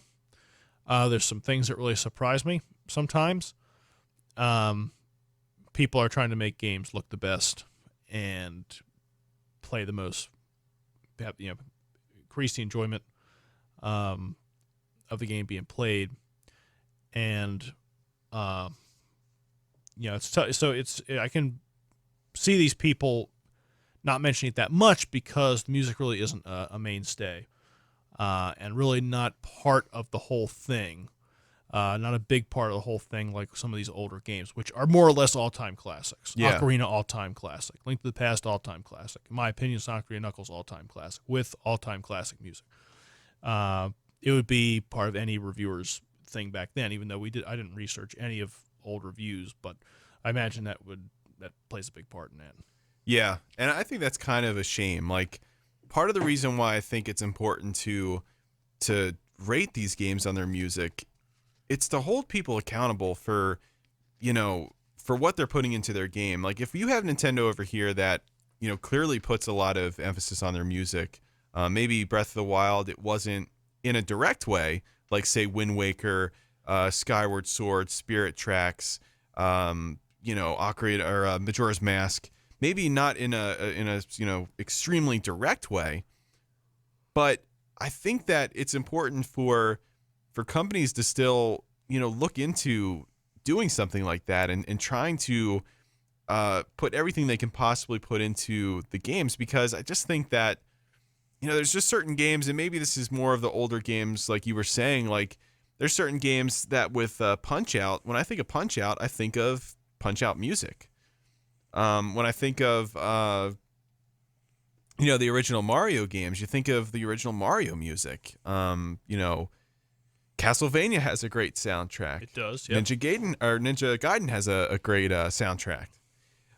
Both are excellent games. They're considered probably some of the best games of that generation or ever. So it's just, I don't know.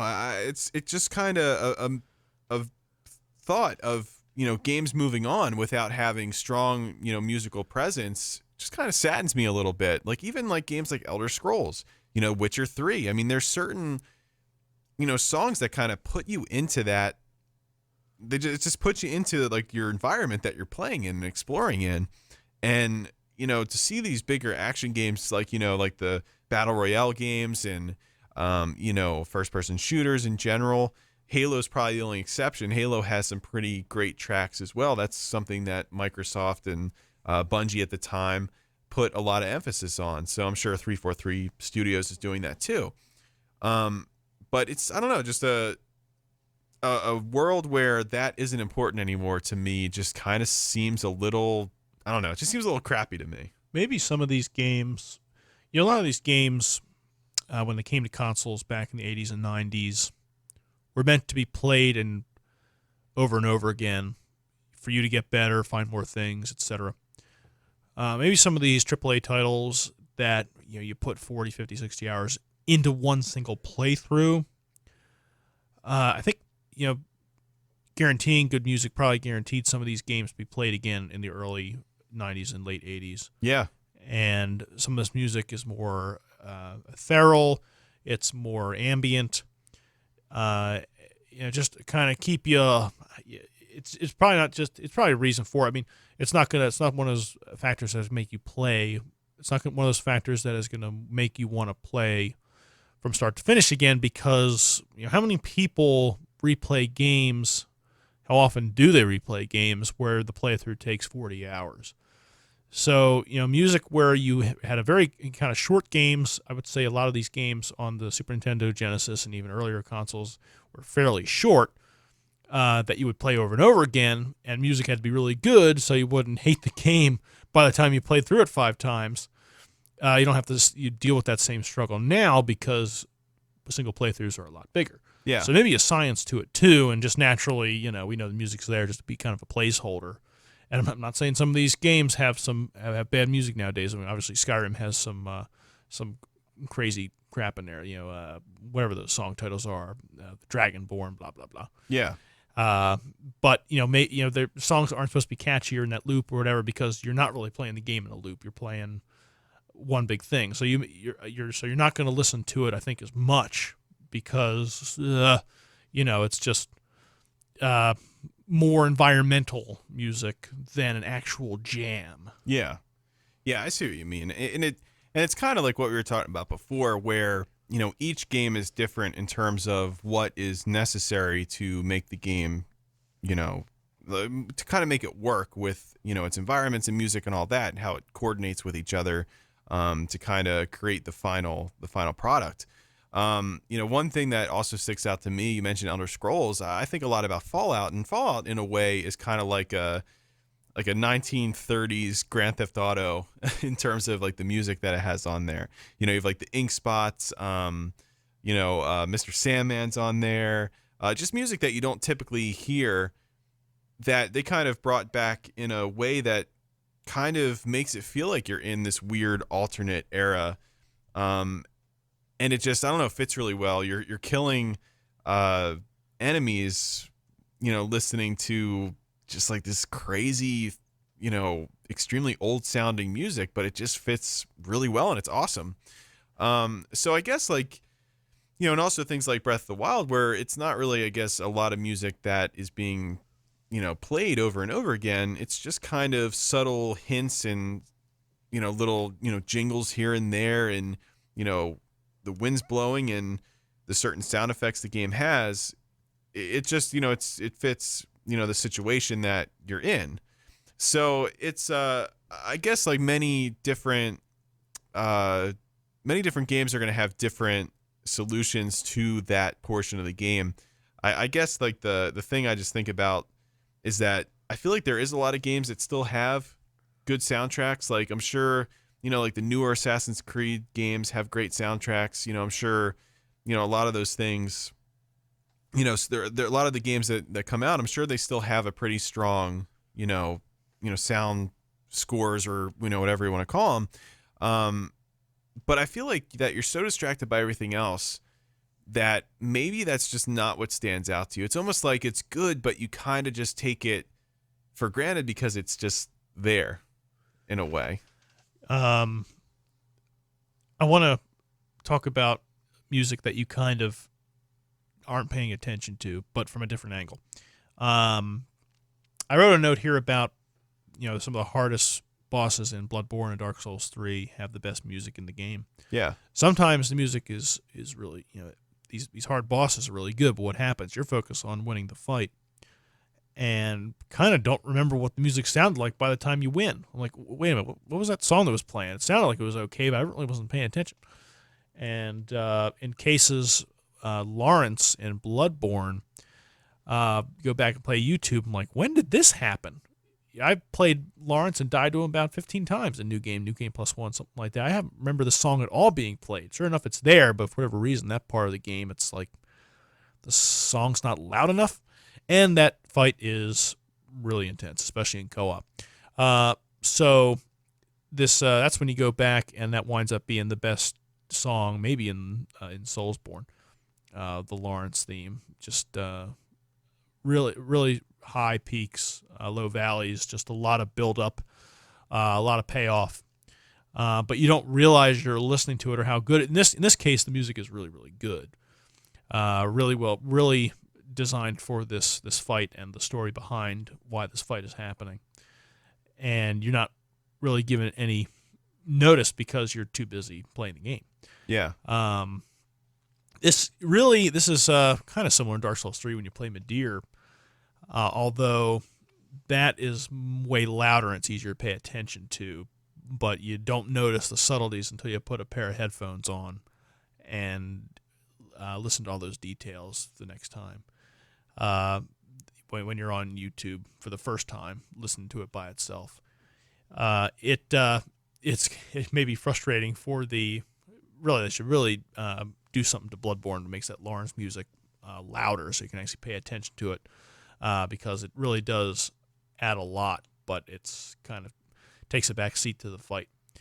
In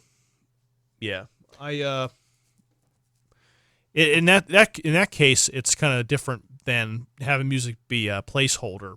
It's just something that kind of gets lost, and when you do listen to it separate, it may add to your experience next time when you can kind of compare both things. When you're more familiar with the fight, so you don't have to pay attention to the fight all that much.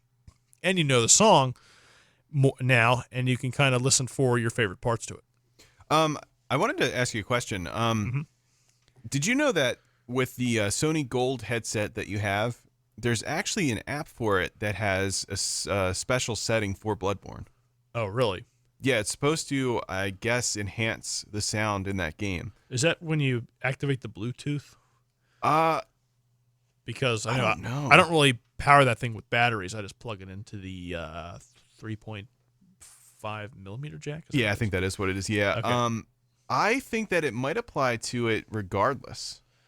Okay, so an app for it and for Bloodborne. I wonder if that would improve the experience. That's another thing. I usually do not play video games with headphones, but I imagine if you did that, it would definitely you could probably have more control over the balance, the sound effects versus the music.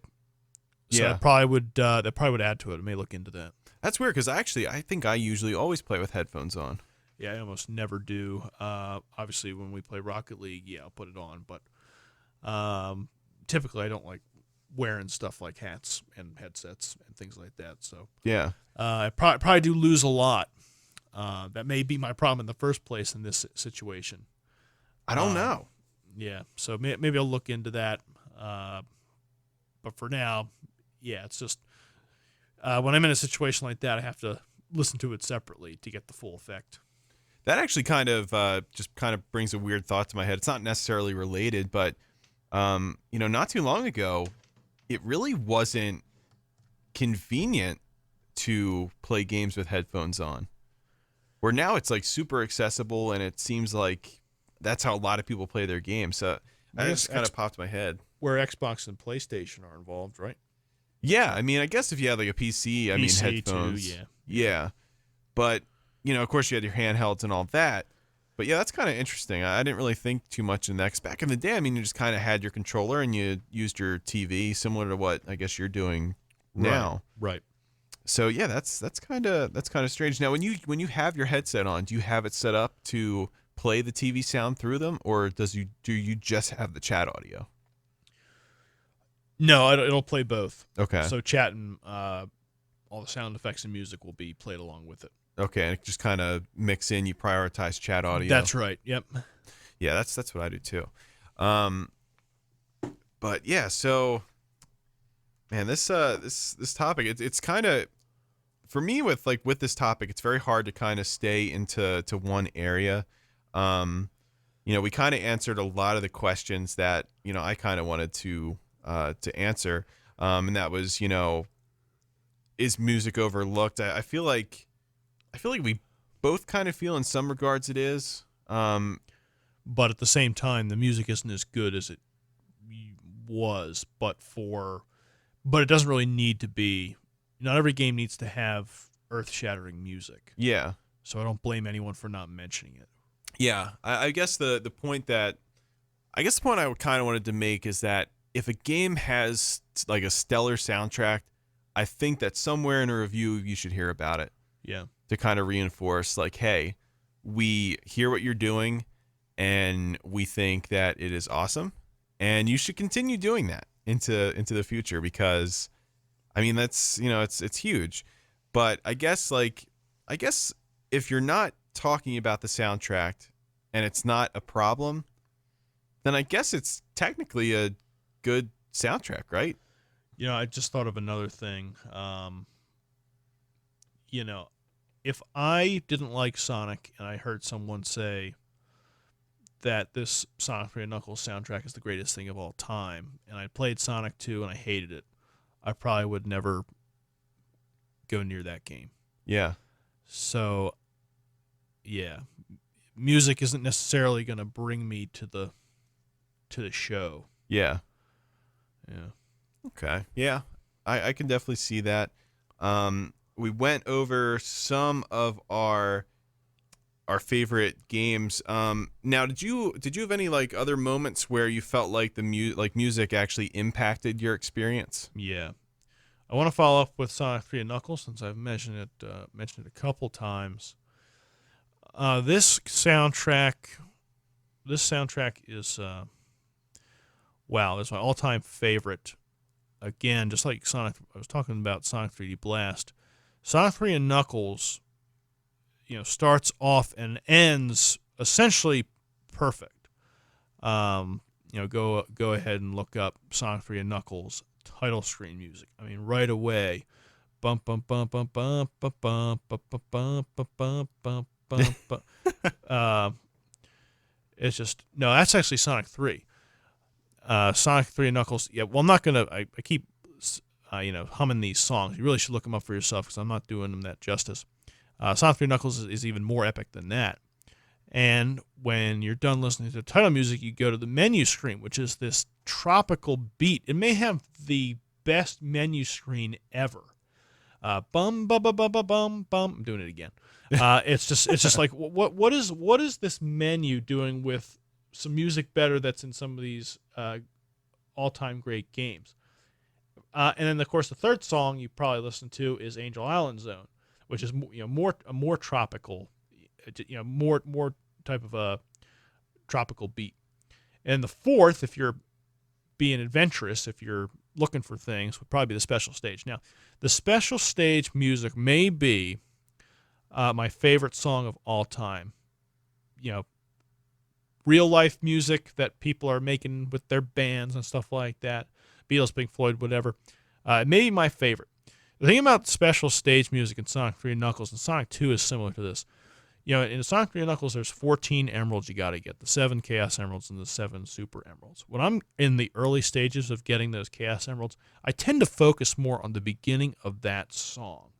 Kind of like the build-up, and there's the part that song, the beginning, middle of that song, it's like a journey. It's like a journey from one part of the song to the other. It makes me feel like I'm gathering something, I'm gathering pieces of something that is a worthwhile adventure. When I get closer towards the end of my emerald gathering quest, the last of the Super Emeralds, I tend to focus on the end of the song more, which is a real conclusionary type of feeling to it, where the notes become further apart, and it just makes me feel like I'm getting towards the end of this, of my gathering these emeralds, collecting them all. Sonic 2 is the same way. It's like almost like on that last 7th special stage where it's very gray and everything. The song is different to me because I'm not focusing on what I was in the first 5 or 6. And I don't really have too many songs like that change experience based on where you are in a game. The same exact song that changes, that I'm experiencing differently in a game. It's just so odd, but that's the experience I have with it. And because it's so unique, because it's so integral, it works so well with this massive task to collect these 14 emeralds, which was challenging in the early days of me playing this game when I was a little kid, that it just stuck with me. That it can only be my greatest of all time song. Sonic 3 and Knuckles, I can go on and on about the music. Every song in there is good.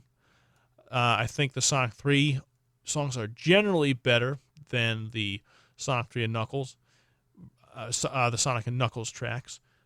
I think the Big Arm music, that boss music, is legendary. I think Doomsday, the very last song, is legendary.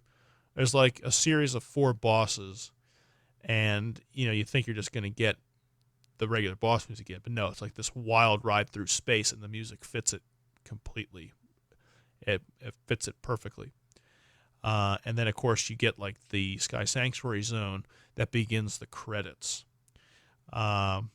It's just like, it's the perfect calm music after this crazy ass chasing Robotnik down in outer space. It's just like, wow, how did they make it from start to finish that perfect with all these special things in between? Unbelievable. I wanted to bring up another Genesis game, and that's Echo 2: The Tides of Time. Ooh, yeah, it's a good one. Yeah, it's kind of it's not very popular. It's a really weird game, just like Echo 1, which is a dolphin that essentially fights aliens. When you're in, I played Tides of Time first, kind of like how I played Sonic and Knuckles first, the first version of these games. Sonic Tides of Time, you you're with the orcas and you're with the sharks. You're eating fish, blah blah blah, and you get to the level Tides of Time, which is the third, level of the game. You run into this white and blue thing that doesn't look like any sea creature you've ever seen before. And the first time, I don't remember what the exclamation was I had announced to the world when I first saw it, but in modern terms would have been, "What the F is that?" Holy shit! It's like, what is that? It's you know what I'm talking about? Yeah. The little guy with the head. Does he have like the little like things going out of his Yeah, mouth? it's got like little. Yeah, it's like, what the hell is that? Yeah, this music and what I'm trying to get to, that music in that level is actually really good. It's really haunting.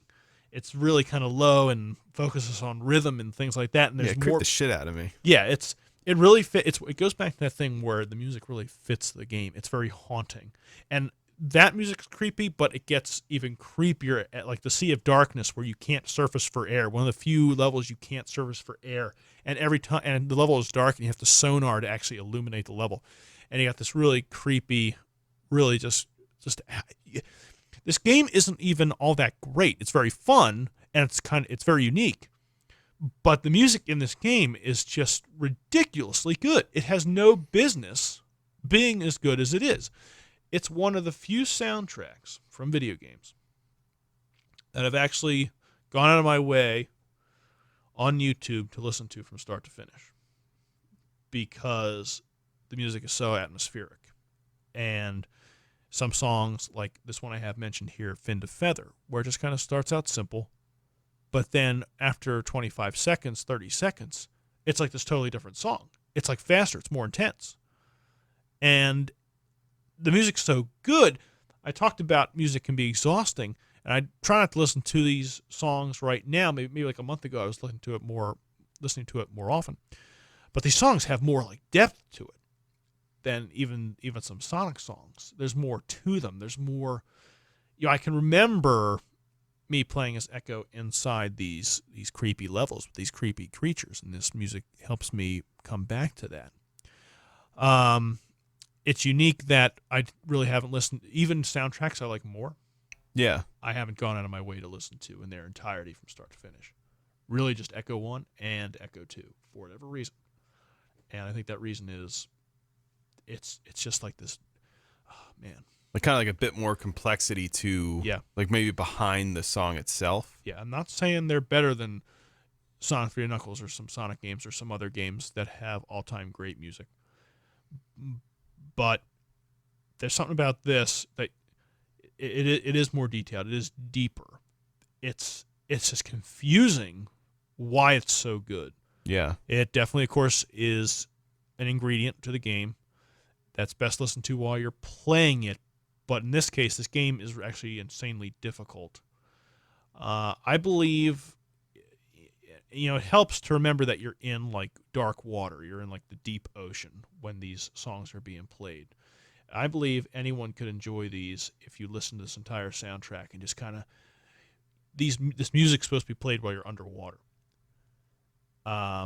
Even though you may never get the chance to play Echo 2 Tides of Time, if you kind of have that in your mind and then listen to these songs, you'll be like, wow, this is outrageously good from a game that I've never heard of. Yeah. You mentioned Pokemon Silver. Now, the 3 games I have mentioned here, I didn't mention Zelda just because it's too easy. Yeah. I'm not faulting you for mentioning Zelda. It's very tough not to mention Zelda. Oh, yeah. Even Majora's Mask, like where you have the, I'll never forget the Oath to Order. Ba, ba, ba, ba, ba, ba, and then, I couldn't believe what I was hearing. I'm like, how did they make this game in a year and come up with this stuff? There's also ba, ba, ba, ba, ba, ba, oh yeah. I love that freaking tune. I don't know why. I love it. I think that's the Sonata of Awakening. Something like that, yeah. Like a year ago, for like every day, I would just hum that song to me for some reason. I just couldn't stop doing it. I just love it. I love it because he gets the. Yeah. It's just, oh my God, it's just so, can't put it into words. Even like the weather song. I mean, everything. I mean, it's. Yeah. There's like so many great melodies that they put in that game. It's insane. It's those little doodles that you play on the ocarina. I love how they start real simple. Yeah, And and then it they just evolve into this. Whoa! yeah. I wouldn't have thought it got this good. There's a couple. When you're Hal as the Wolf and Twilight Princess, there's a couple things too that just like whoa. I think the Song of Twilight is the last one you learn. Yeah. Oh man, just great memories there. But I had to mention Pokemon. You talked a lot about Earthbound and on limited hardware, and still being a work of art. The music being something that has stuck with you very closely. Pokemon is loaded with music, and as my first instinct was to put Gold, Silver, Crystal. I remember New Barktown. I remember the Roots music. I remember Cherry Grove, Violet Grove. Something like that. I could, if I looked it up, I'd know them right away. But the songs I can. Oh yeah. Yeah, I know the music very well. I could pick them out. There's also Ecritique. Gold, Silver, and Crystal. There's also Route 38 and 39.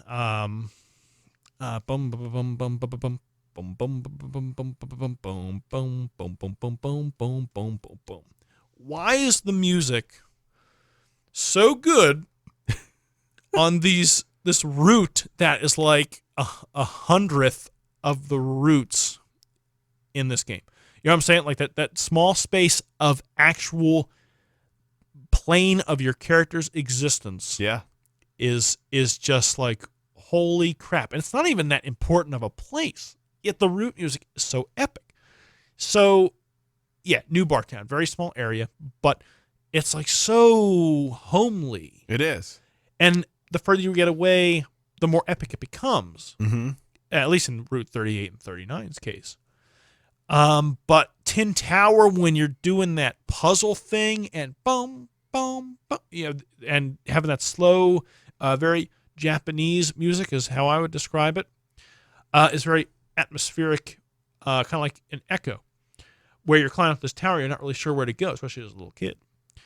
And of course, how can you talk about Pokemon Gold, Silver, and Crystal music without mentioning Lance and Red? Now that I say it that way, I think when I first played Gold, I didn't really realize the Red music was the same as Lance's music, but it is. I talked about Sonic 3 Knuckles, how I focused more on its special stage music when I'm first collecting the emeralds on the early part of the song, and when I'm getting towards the end of the Super Emeralds, I focus on focus on the later part of the special stage music. This is kind of similar in that Red is way more of an intense fight than Lance is. Red has level 70 and 80 level Pokemon, not 40 and 50 like Lance does. So I'm pretty sure I did not beat Red on the first try in Gold. I would hope that, just make me feel better that most people don't. That was when I actually played Pokemon properly, I think, and had several level 40 and 50 Pokemon instead of having an essential god, my starting Pokemon, to take down trainer after trainer after trainer after trainer. Mm-hmm. So when I got to Red, I was just, knocked on my ass. But because the fight was so intense and I wasn't prepared for it, the music had a different experience for me. So that's why I didn't think that it was Lance's music. And I only really figured that out until like a couple of years ago. Wow. Maybe like 3 years ago, where I'm like, wait a minute. Red's music is Lance's music? Because of that original Red experience. Wow. It kind of makes you wonder why they don't do more. I mean, the lore surrounding Red, right? The character from the first game, and him being the most powerful trainer in the game, with the most epic music in the game. One of those memories you can't forget. I wanted to not dive too deep into Pokemon, but I first wrote Gold, Silver, and Crystal down because it was my first Pokemon experience. I didn't play Generation 1 first. I don't think you did either. Mm-mm. Played Generation 2 first. But there's a lot of other Pokemon outside of the main series. Yes, Emerald. I started thinking, well, Gold, Silver, and Crystal is my favorite. Well, then there's Emerald with its Palace Boss music, which was just like, whoa, when I first heard that, which I couldn't believe what I was hearing. And then, wow, there's a lot of good music in Diamond Pearl Platinum. But then there's really good music in Black and White 2 and 2. Well, I'm like, all right, I got to pick one. So Gold, Silver, Crystal. But then I thought about Mystery Dungeon games. And I'm like, how can I forget about the Mystery Dungeon games? Yes, in Pokemon Super Mystery Dungeon, there is a few really good tracks. But in Mystery Dungeon Blue and Red, and the list goes on and on of the good music in this game. But the one that sticks out to me the most, of course, is Sky Tower. When I got to that, and you're playing essentially on a white cloud. The dungeon is a white cloud. And you got this bump bump bump bump bump bump bump bump bump bump bump bump bump bump bump bump bump bump bump. Oh my god. It's like, what is this? How is this showed up in this game? How did they do this? This isn't even a main series game. Yeah. This is one of the greatest songs I've ever heard in my life. And then you get to the summit where they slow the music down. Bump bump bump bum bum bum bum bum bum bum. I'm like, how are they pulling this shit off? I just oh my god.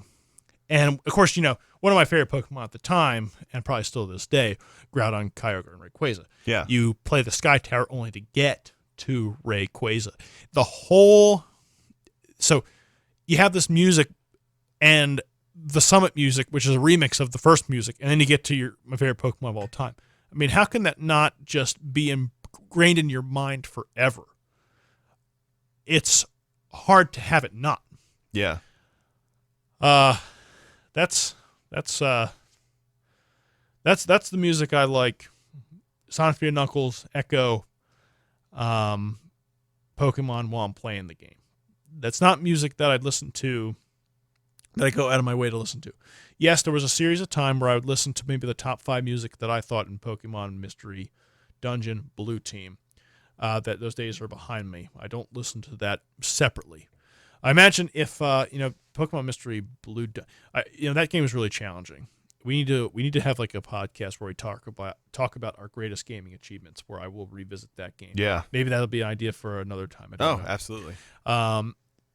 That game is really hard. I may never play it again. It was very tempting. It was very tempting to buy it on the Wii U Virtual Console. I didn't do it, but I was like, all that music. Oh, Sky Tower. Ooh. But I didn't do it. Was that on the Wii Virtual Console? I think it was. I think it was for a while. Wow. Yeah. But I didn't buy. I really was tempted to buy it because I knew that those memories would come flooding back. It would be hard count because Super Mystery Dungeon exists, and I 100%ed that game with hundreds of more Pokemon in there, the ability to catch them all, no fooling around, just straight business. And to go back to much more challenging, doesn't look as good, Generation 3, Pokemon Blue, I'm like, I really don't want to go back. Yeah.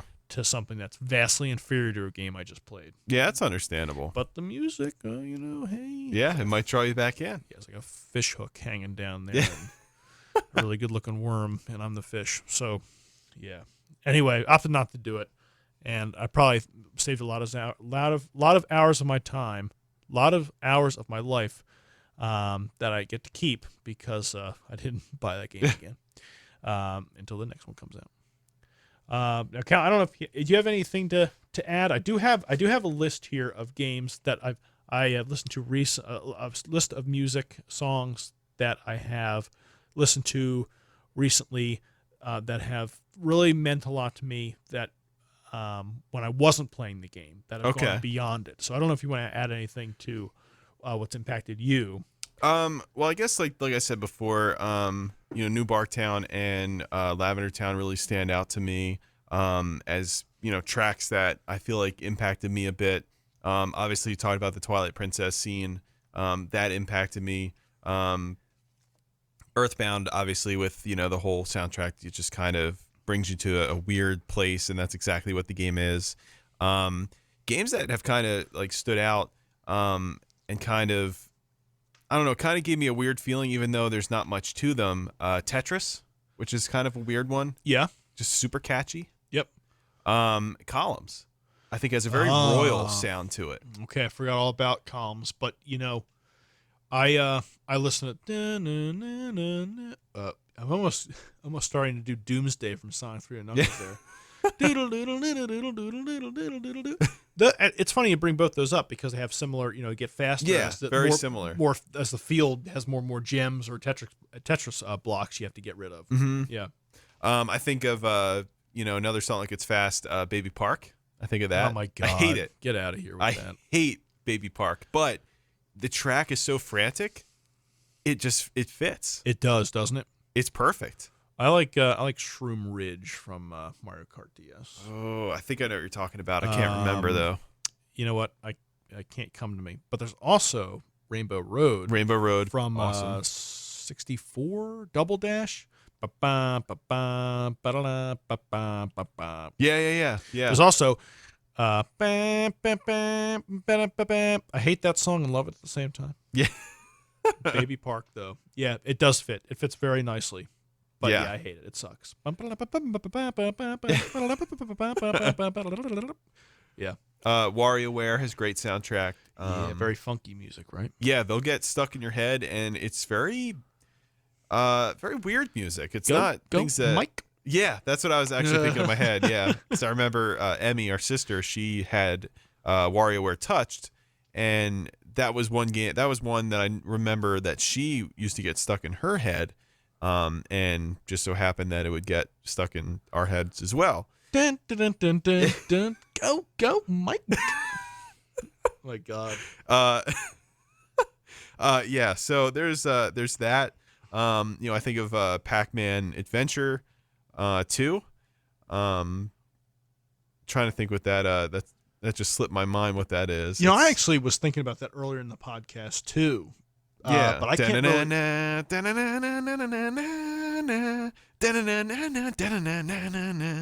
I can't. I have to look that up because I can't. I don't remember that. But I was trying to think of what music was showing up in that game, and I think it's fairly charming. I think so too. Yeah, and we are going to definitely have a episode dedicated to that game as a whole, eventually.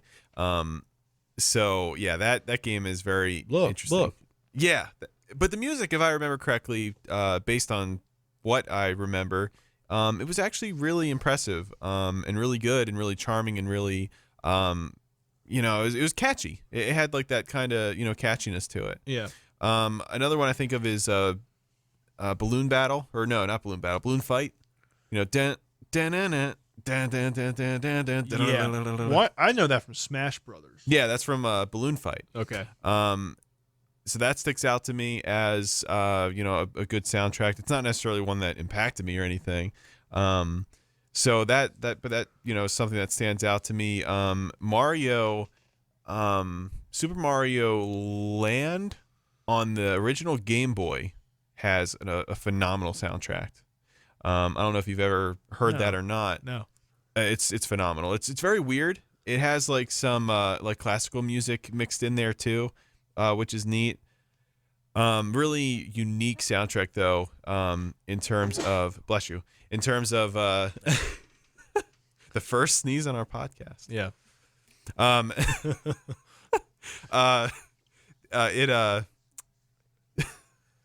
It just has a unique soundtrack compared to the other games, and I actually remember that because when me and John used to play The Last of Us, I had the little USB soundboard that I used to plug my original Game Boy into when I was the last player on the field. Like I was the last person on my team. So all you hear is, Earl, and it's like I'm just sitting in a corner and I'm the last person, and people are just like, oh come on, he's playing a game, or like I'll get it stuck to the last like sequence, because when you get to the end levels, it's like it goes like it goes like some weird like thing. It's like just keeps going again and again and again. It's trying to select like your reward, and if you don't click it, it'll just keep going. Right. So I'm just sitting in a corner, and then you click it or whatever. But that's phenomenal. Really funny memories with that. Super Mario World obviously has great music, like when you clear the stage.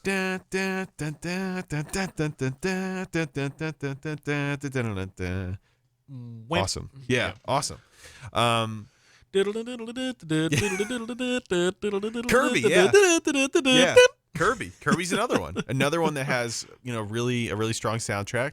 I don't think it's the strongest Nintendo soundtrack, but that's once again that's kind of like it fits the area. It's like, very kind of I don't know, it's kind of I consider that music kind of like sparkly.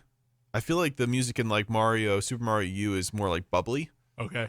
where Kirby is sparkly. That probably It's does not really make any sense. lighthearted. Yeah. It's really lighthearted. There's some good tracks from Kirby in Amazing Mirror. Level 9, I think it is. And that's another thing I didn't think I'd be talking about. Another song I don't think I'd be talking about. Or I'd hum it for you guys like everything else that we've talked about. Even though I tried not to. That one's really good. Yeah, you're right. Sparkly is probably a decent way to put it. An easy game for a very easygoing soundtrack. Yeah.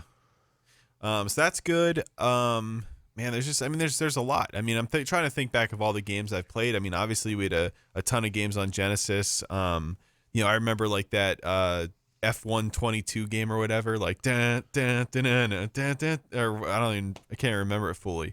But that kind of brings you in like I don't know, or when you crash and it shows like it has like a memorial for like your pilot or whatever. It's like kind of depressing. It's like, well, shit. Like I feel like crap. I used up all my missiles and now I'm screwed. So it's I don't know. It's just like there's certain games that have like soundtracks that you just kind of remember, and with Genesis, I mean, because that was kind of our first system, really. I mean, I just remember a lot of the songs from there. I could probably go on and on about the different songs in the games from that. I mean, you have Bubble and Squeak, which I'm sure had some kind of crazy music. I've sought that music on YouTube before. That is a really obscure game. It is. That's one of the ones that we may have rented and kept. I'm not saying we stole something, but we may have stole something. It was free Sega Genesis cartridge day, so yeah, I don't know how we got in touch with that. That may have had what happened. I'm not sure. I think we probably did. What is that? Video Star, whatever. That I don't even think it had a popular video rental name. It was just the local it was just Video Stars. Yeah, it may have just been selling out. It's like, ooh, another game we haven't played before. I'll take that. Yoink. Yeah, I don't think we stole it in all seriousness, but. The music in that is kind of charming too, if I remember correctly. So, like I said, I have sought it out before, maybe a year or two ago. Okay. It probably wasn't all that great when I listened to it, or if even I was able to find it. But it was, it's pretty good. Man, I feel like a lot of these games, because I think eventually one of the goals for a little spin-off series that I am planning on having, a lot of it's going to be with Sega Genesis games, and we'll probably go through our entire library and talk about them. I feel like with some of these games, maybe Bubble and Squeak, we might have to find an emulator or something, because I don't think the Genesis works anymore, just to kind of refresh on what these games even play like. Yeah.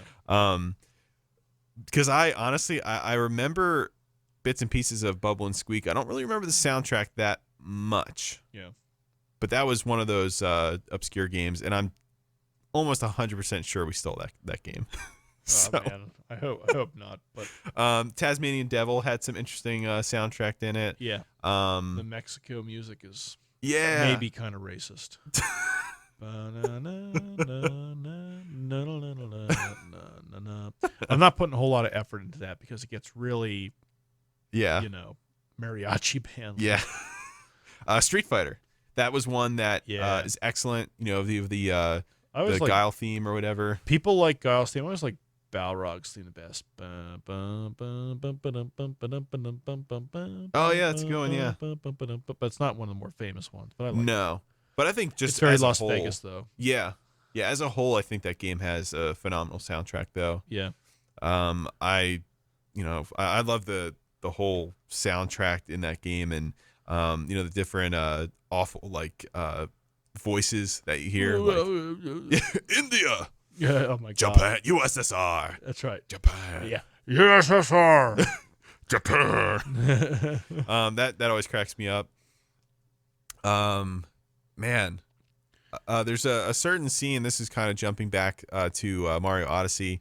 When you're in the city, that's really a good area It's a great tribute to the series, and that music is phenomenal there. Jump Up Superstar is very good. Both Japanese and English versions are excellent. Man, there's so much. I could sit here all day and name soundtracks.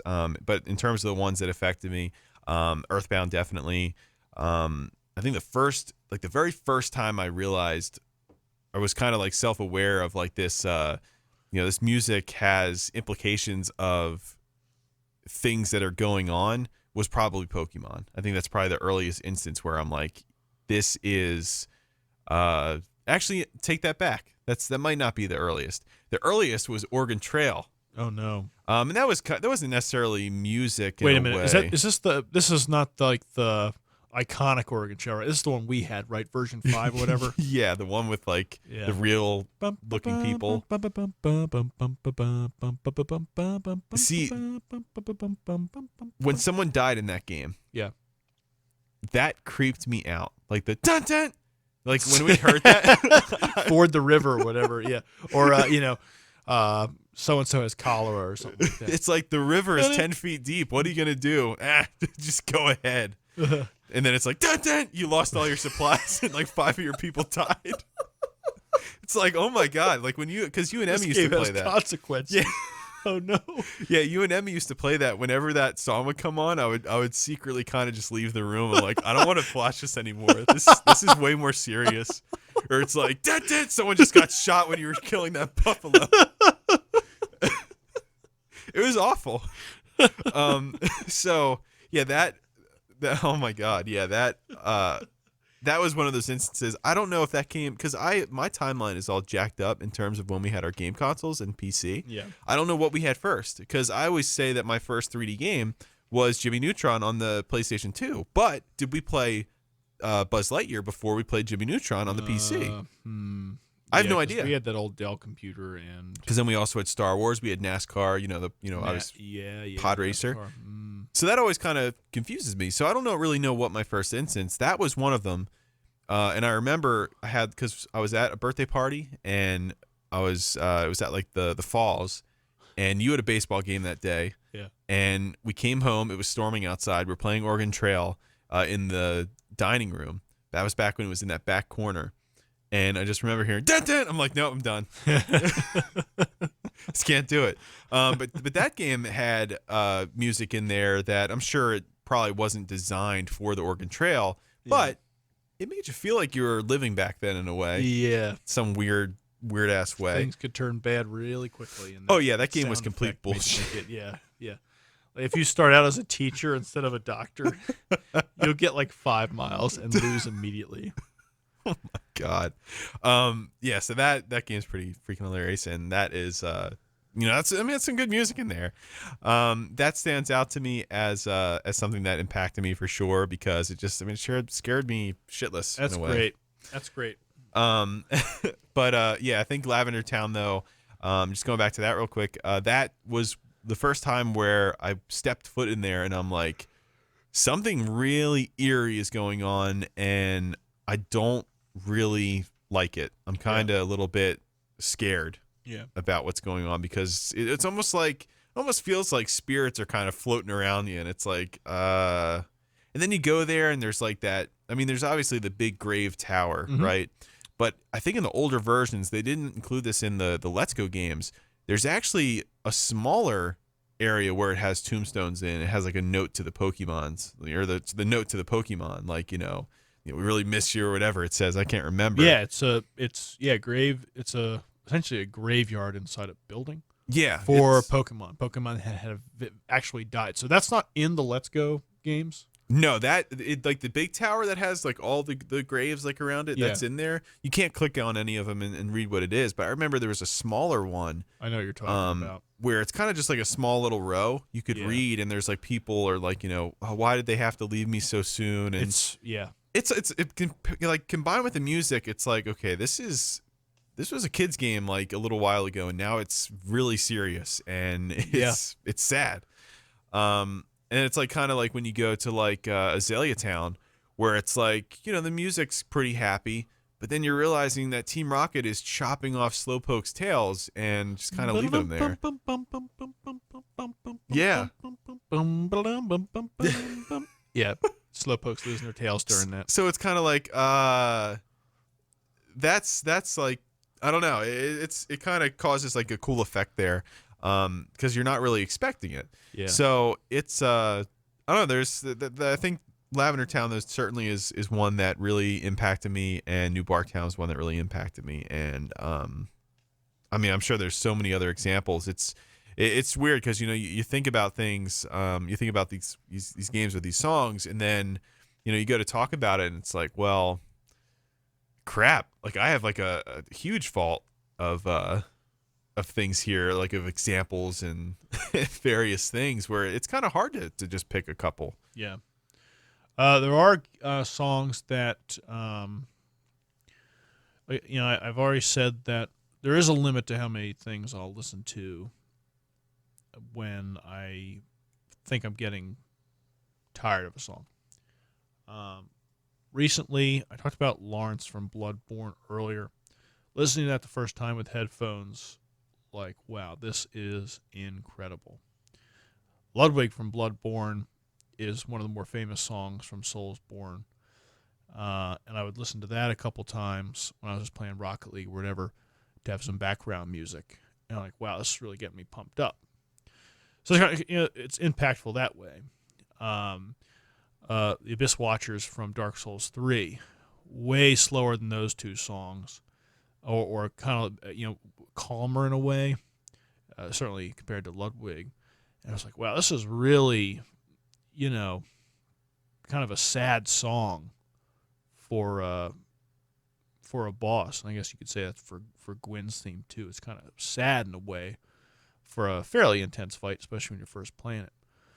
But listening to it, this is kind of weird. Like, I didn't realize how good the song was until way later.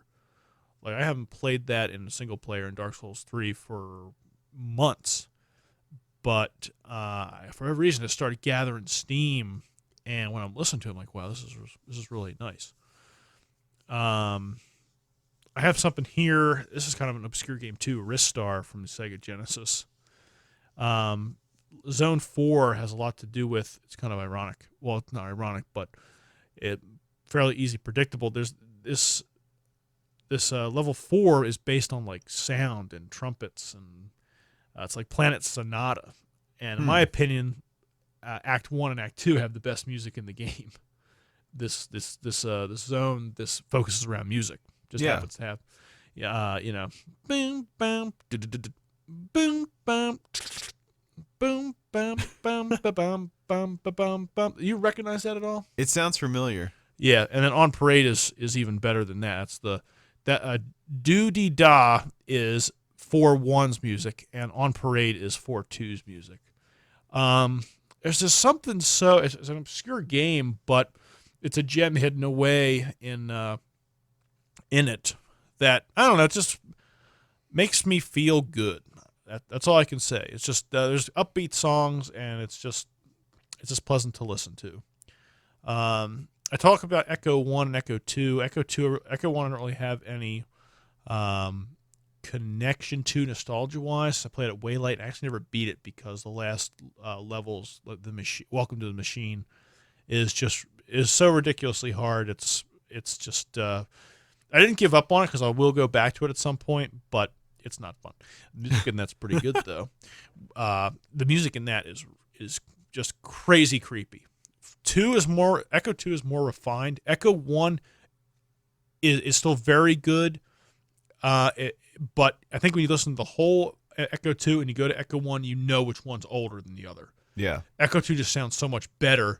I'm not saying the music itself, the actual composition is better than Echo 1. There's some absolute gems in Echo 1. It's just as atmospheric as Echo 2's music.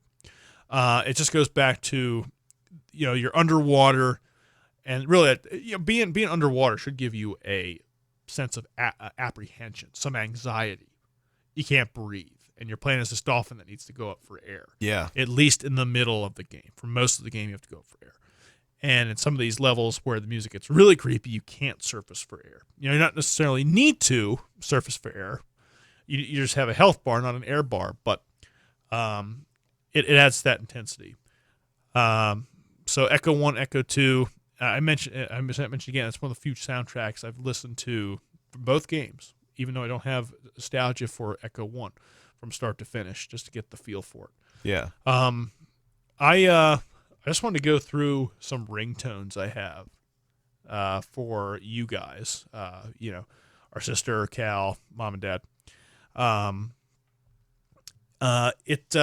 mom, I always have Mystic Cave Zone from Sonic 2, the 2-player version, for whatever reason. Okay. That just really fits with mom for some reason. Mystic Cave Zone 2 from Sonic 2. Scrap Brain, I think that's for our sister. I may have something else, but I think when we played Sonic 1, which is Scrap Brain is the last level in Sonic 1 if you don't count the final zone, Dad's was always Labyrinth Zone, which I think it's either Desert Palace from Sonic 3 multiplayer for Dad or Labyrinth Zone. Starlight was kind of always my favorite, and Scrap Brain was always Emmy's favorite. Okay. So that's why it kind of lines up that way. And my alarm in the morning is the Majora's Mask boss music. Thought that's what that was. Yeah, so that Majora's Mask boss music, when I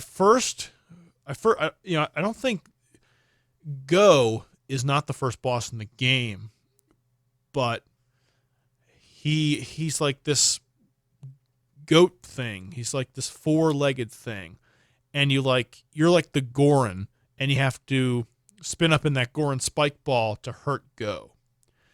And while you're racing around this track, it's got the music bump bump bump bump bump bump bump bump bump bump.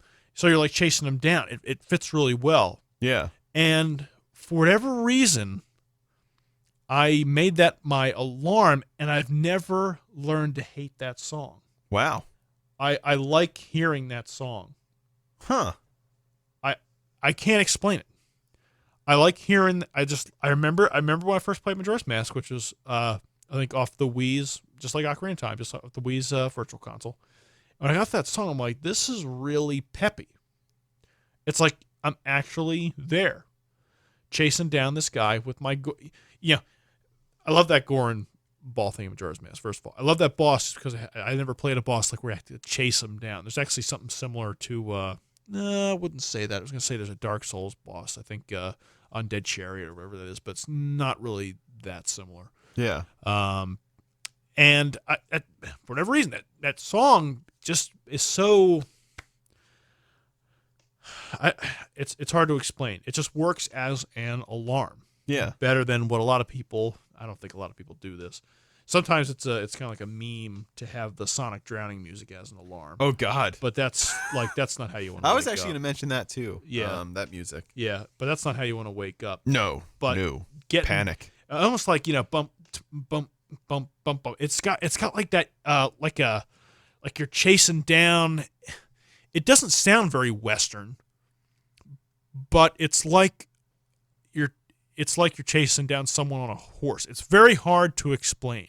Yeah. Like an old Western where you're shooting guns, but you're riding on horses and you're shooting bad guys. I don't know. It makes me feel like getting up and not resent the morning. Yeah. That's all I can say. It's better than Dad's time to get up for school. Oh God. Time to get up for school. Yeah, I stopped appreciating that when I had to actually get up for school. Yeah. Yeah. So. Or the. Yeah. You could hear that all the way down the hall. That's right. Yeah, and it would go on for a while. It's like this is just pure torture.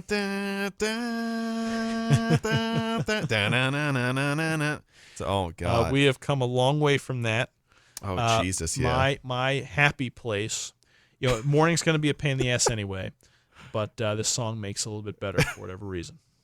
Man, yeah, I don't have game music set to any of my stuff, really. I can't. Oh, I forgot to. You can keep going, but I didn't tell the people what your. Oh, what's mine? Is. Yours is for Sacred Realm from Skyward Sword for some reason. Sacred Realm. I don't know if because or Silent Realm. Silent Realm. Okay. Boom, boom.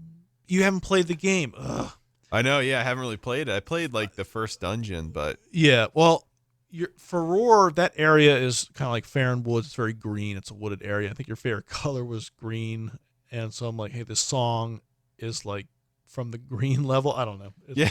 just doing simple math, I guess. I don't know Yeah. what's going on there, but that's yours. Anyway, I didn't mean to interrupt you. Go ahead. But no. Yeah, I don't really have any like game music set. I don't really remember a time when I did, to be honest with you. I remember I used to like record like songs on the radio and set that as a ringtone back in the day. It'd be some weird ass distorted version of of like a song that, you know, you don't really get the right portion of it. Yeah. I think I've had maybe anime songs set to my ringtone, but in terms of like my favorite gaming music, I considered putting some Earthbound ringtones on mine because you can get them through the iTunes store or whatever. So I considered doing that, but it's like, I don't know. I haven't done that yet. I'm sure at some point I will. It's not like they're expensive. It's like, 50 cents or whatever. It's not a big deal. But I don't know. For whatever reason, I never have.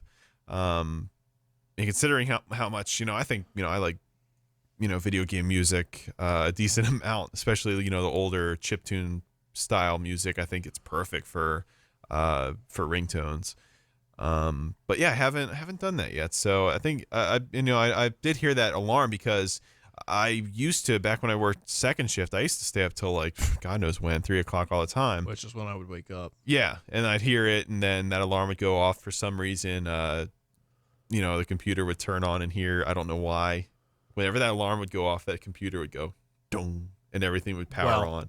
Okay. Don't know why. Hell of a vibration coming from that thing, so I don't know. Yeah, so I would listen to that. I'm like, I always thought, like, because I'm always kind of tired around that area, so I never really thought to ask you what that was from. Yeah. Because I haven't played Majora's Mask all the way through, which I really need to do. Yeah.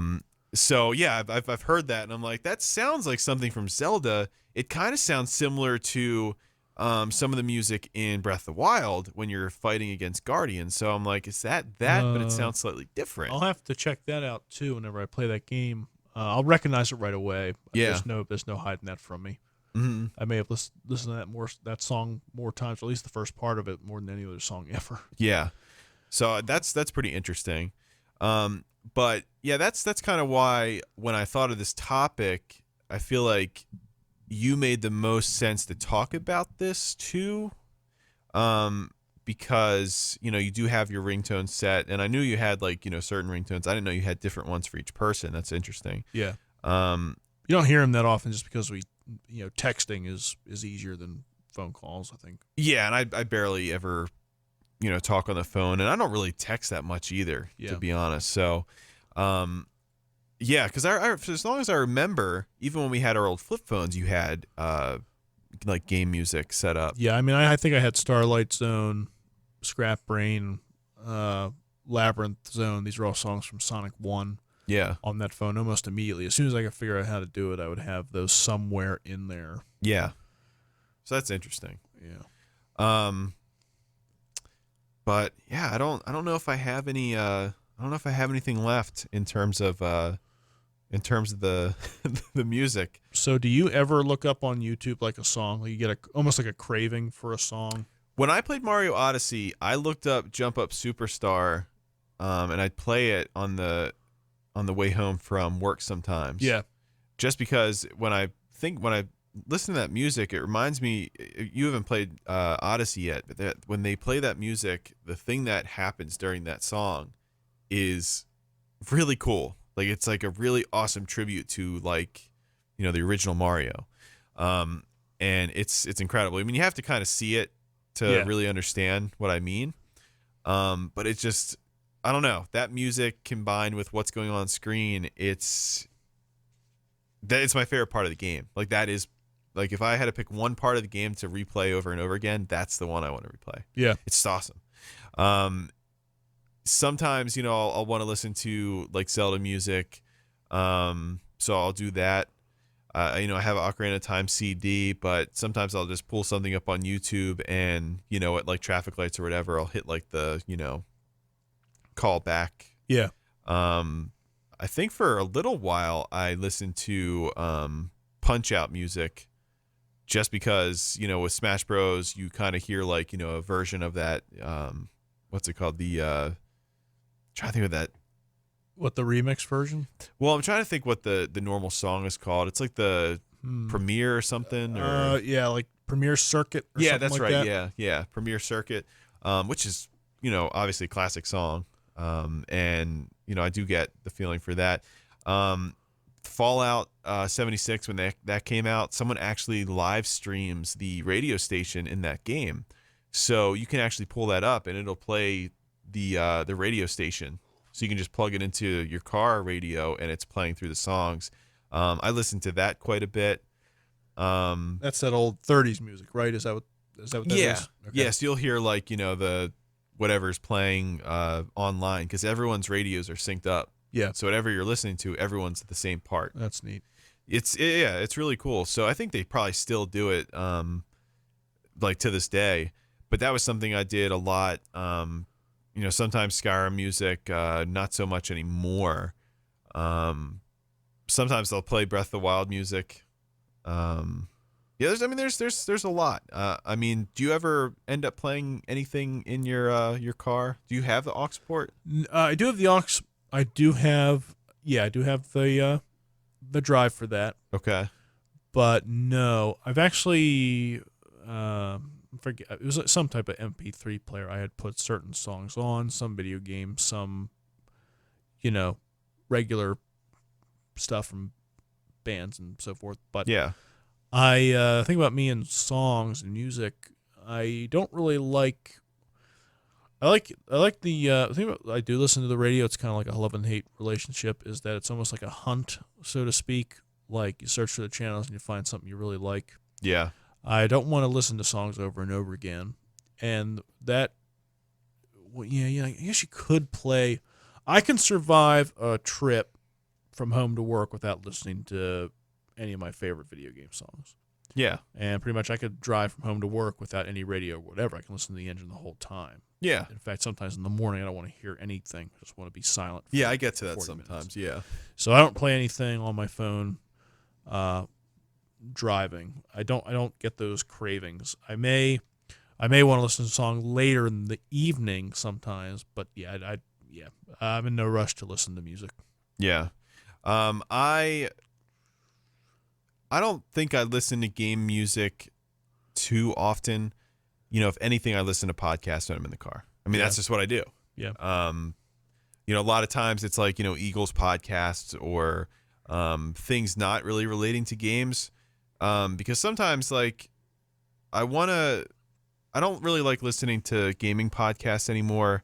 One, I think you kind of run the risk of duplicating, which is something I don't want to do. Yeah. I like to have all my thoughts, my own thoughts. That's like when you review games, you don't go look at other game reviews. That's just a slippery slope, and it jacks you up. You have to play it and experience it and then write up what you experience. Yeah. Right? After the fact, if you want to see what other people's opinions are, that's great. Right. But just to avoid kind of like what one of our teachers used to say, he said that he could never be a good writer because he's read too many poems, where it's like now his thoughts are kind of tainted in a way. He'll just be duplicating. Right. So it's kind of like that.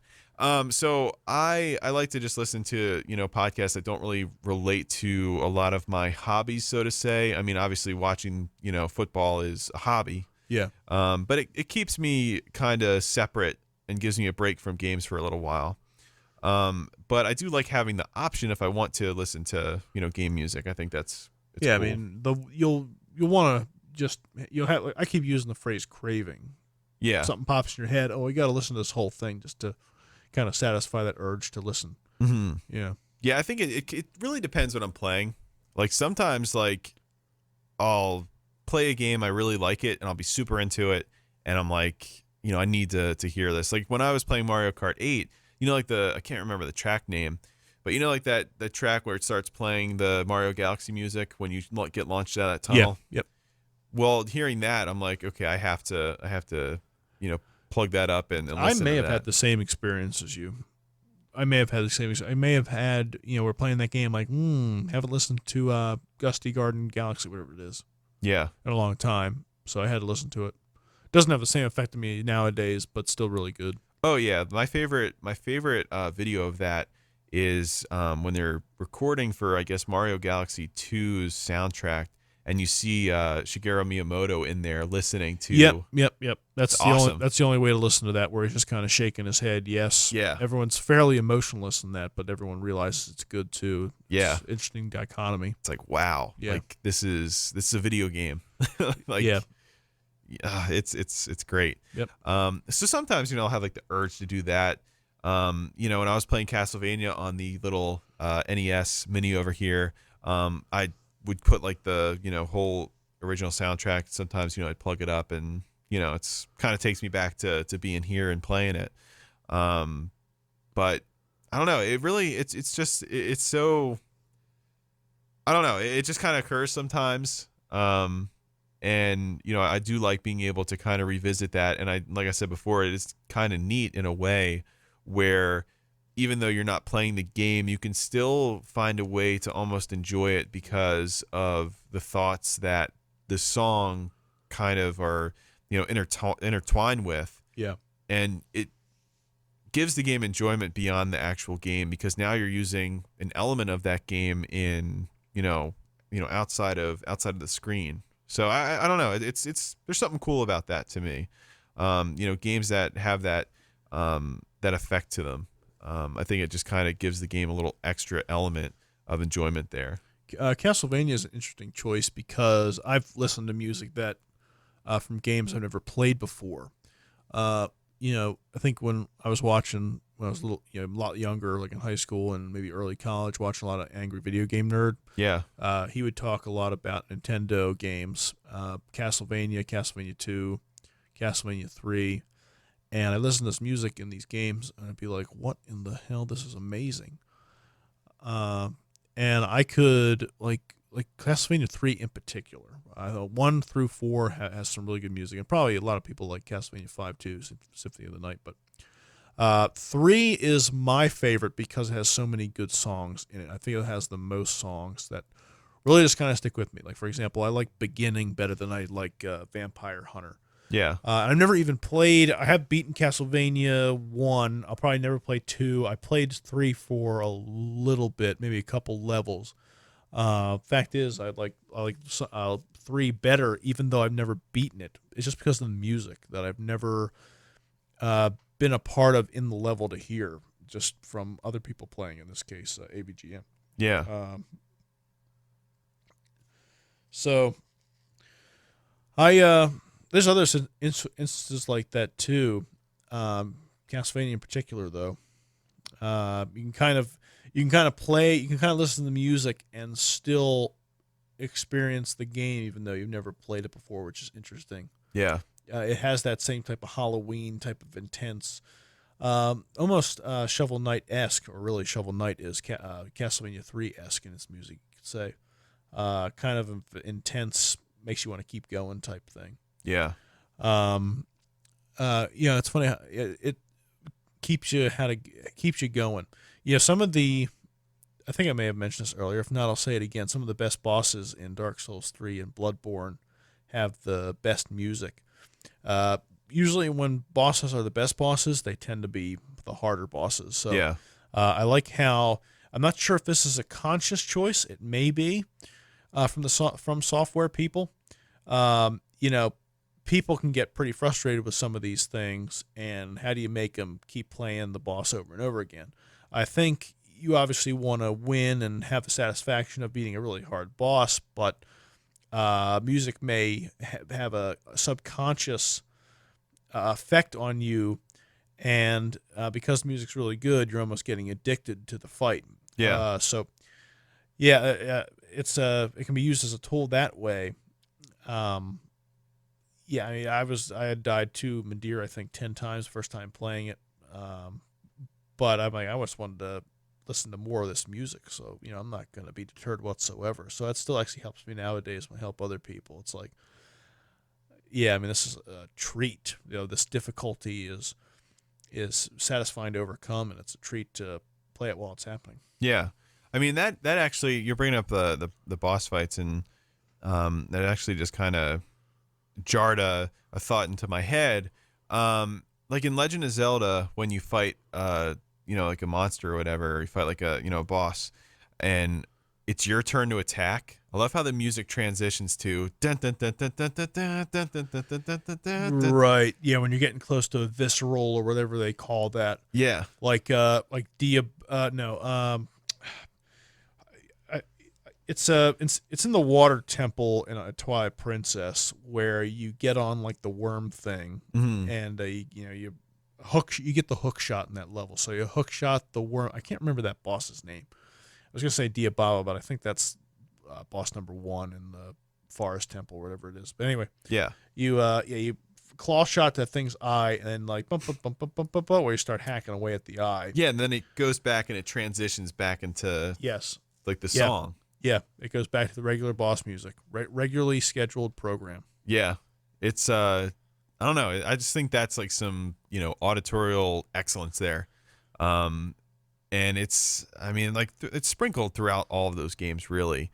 Just like, the little things that they just focus so much on that you might not notice right away, but when you think about it, it's like, wow, like there is so much, time and attention to detail that's put into this, and it really just makes the overall, product Experience just better, polished. yeah. And Mm-hmm. so it's, I mean, it's that's just something that's kind of cool to me.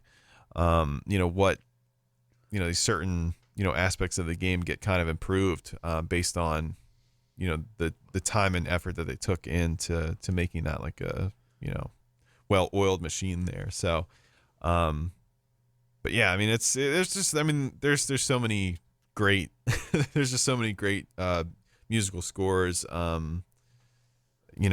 sprinkled throughout, like, generation to generation. And, I guess, you're talking about, Castlevania and all that, and how, I listen to it. It's just kind of like going back to Pokemon 2. It's like, with limited resources, it's pretty impressive, like how creative, these people are, and these artists and musicians and all that are, learning this craft and being able to, fit music pieces with levels and making them mesh well. Yeah, because music takes up a lot of data, so you don't have a lot of time to screw around, I guess you Yeah. could say. I mean, everything you have to have is has to be decent, at least. And to work on limited hardware is really was a challenge that was overcome time and time again by a lot of different people, Yeah. especially on Pokemon. Yeah. So, I don't know about you, but I'm starting to run out of gas here and run out of things to say. But I guess my final verdict here is that, I think that music should be talked about a little bit more when it's, deservingly so, whether that be good or bad.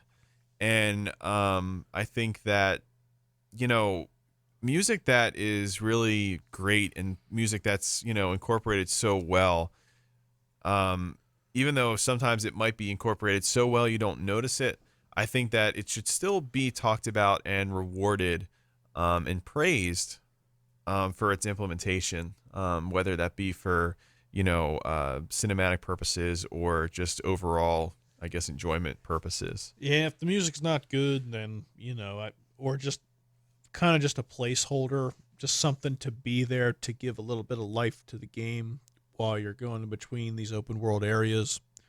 You don't have to talk about it all that much. What I wanted to do is just give a few recommendations Okay. for people to listen to, because I don't know, some of these soundtracks, no matter how good they are when you play the game, could be a little exhausting listening to them just the way they are. Yeah. A lot of these songs, especially in Sonic, there's only a 60-second loop. You don't necessarily want to listen to 3 minutes of that when you're not playing the game. Yeah. It can wear on you. So from Sonic, I would suggest checking out Special Stage, Hydrosity Act 2, Ice Cap 1 or 2. I think they're pretty similar. Big Arm, that is one of the boss musics in there. And Doomsday, Sky Sanctuary, maybe Lava Reef, Act 1 or 2, or both. That's probably the best. But there's also Marble Garden. The whole soundtrack is what you really want to listen to, but maybe not all at once. But for Echo, Sea of Darkness, Tides of Time, Fin to Feather. Sea of Darkness, Tides of Time, Fin to Feather. Check those songs out. There's more. Like I said, I am not someone to listen to a soundtrack from beginning to end, and you may be able to, but Echo 2 was an exception, and maybe for you too, even though you've never played that game before. So Yeah. Pokemon, you can't go wrong. You've got Sky Tower in Mystery Dungeon Blue. There's also the what's that desert level? It's not the Grand Canyon. Maybe it's the Great Canyon. That's a good place to start. Yeah, the other songs I mentioned in Pokemon Gold 2, the Lance/Red fight. Check those out. Legendary Dog Pokemon battle from Gold, Silver, Crystal, which is different than the other Pokemon battle music in the Johto region. List goes on and on. Again, for Bloodborne, Dark Souls 3, maybe you can just check that out. Lawrence Ludwig for Bloodborne, Abyss Watchers, Midir for Dark Souls 3. Just check it out. Maybe listen to those songs, and if you haven't played those games before, it may inspire you to give it a shot because there's quite a bit of good there. Yeah. On Parade, Do, Dee Da for Ristar. These songs are just upbeat. They just kind of fit no matter what your playing is. That's really all for me. There's more, of course. I can go on and on, but I would check out those songs, see what we're talking about when we're kind of humming them to ourselves, whistling them to ourselves. Bowser's Road for Super Mario 64. I would just check those out, expose yourself to them, see if you like them. Yeah, I think that's great. That's a good touch, because I mean there's so many different games that come out, and if you guys stumble across this episode, you made it this far, and you guys have your own game music suggestions, I mean, heck, put them somewhere. Put them on the YouTube comment section. You can put them in an Apple Podcast review. You can contact us on Twitter at Gamepinions. I mean, the list goes on in terms of how many different ways you can contact us. You can contact us on gamepinions.net. It just goes on and on. And heck, I have a lot of time on my hands, a lot of time. So, I'll definitely give it a listen and give you my opinion of it. So, I think that's all I have for today. Are you? I think we're good for the night here. Okay. Well, you guys can find Gamepinions on Apple Podcast, Google Podcast, Stitcher Radio. I always forget these other ones: Castbox, Spotify. Just basically your favorite podcast application. You guys can find us on there, and you can also find us on YouTube as well. 5-star reviews or even positive or negative feedback really help the show out a lot. And man, we really appreciate you guys listening in. We definitely sorry about last week not being available, but stuff happens, and I think that we more than made up for it with this episode today. So thank you guys so much for listening in, and I hope you guys have a fantastic day. So long.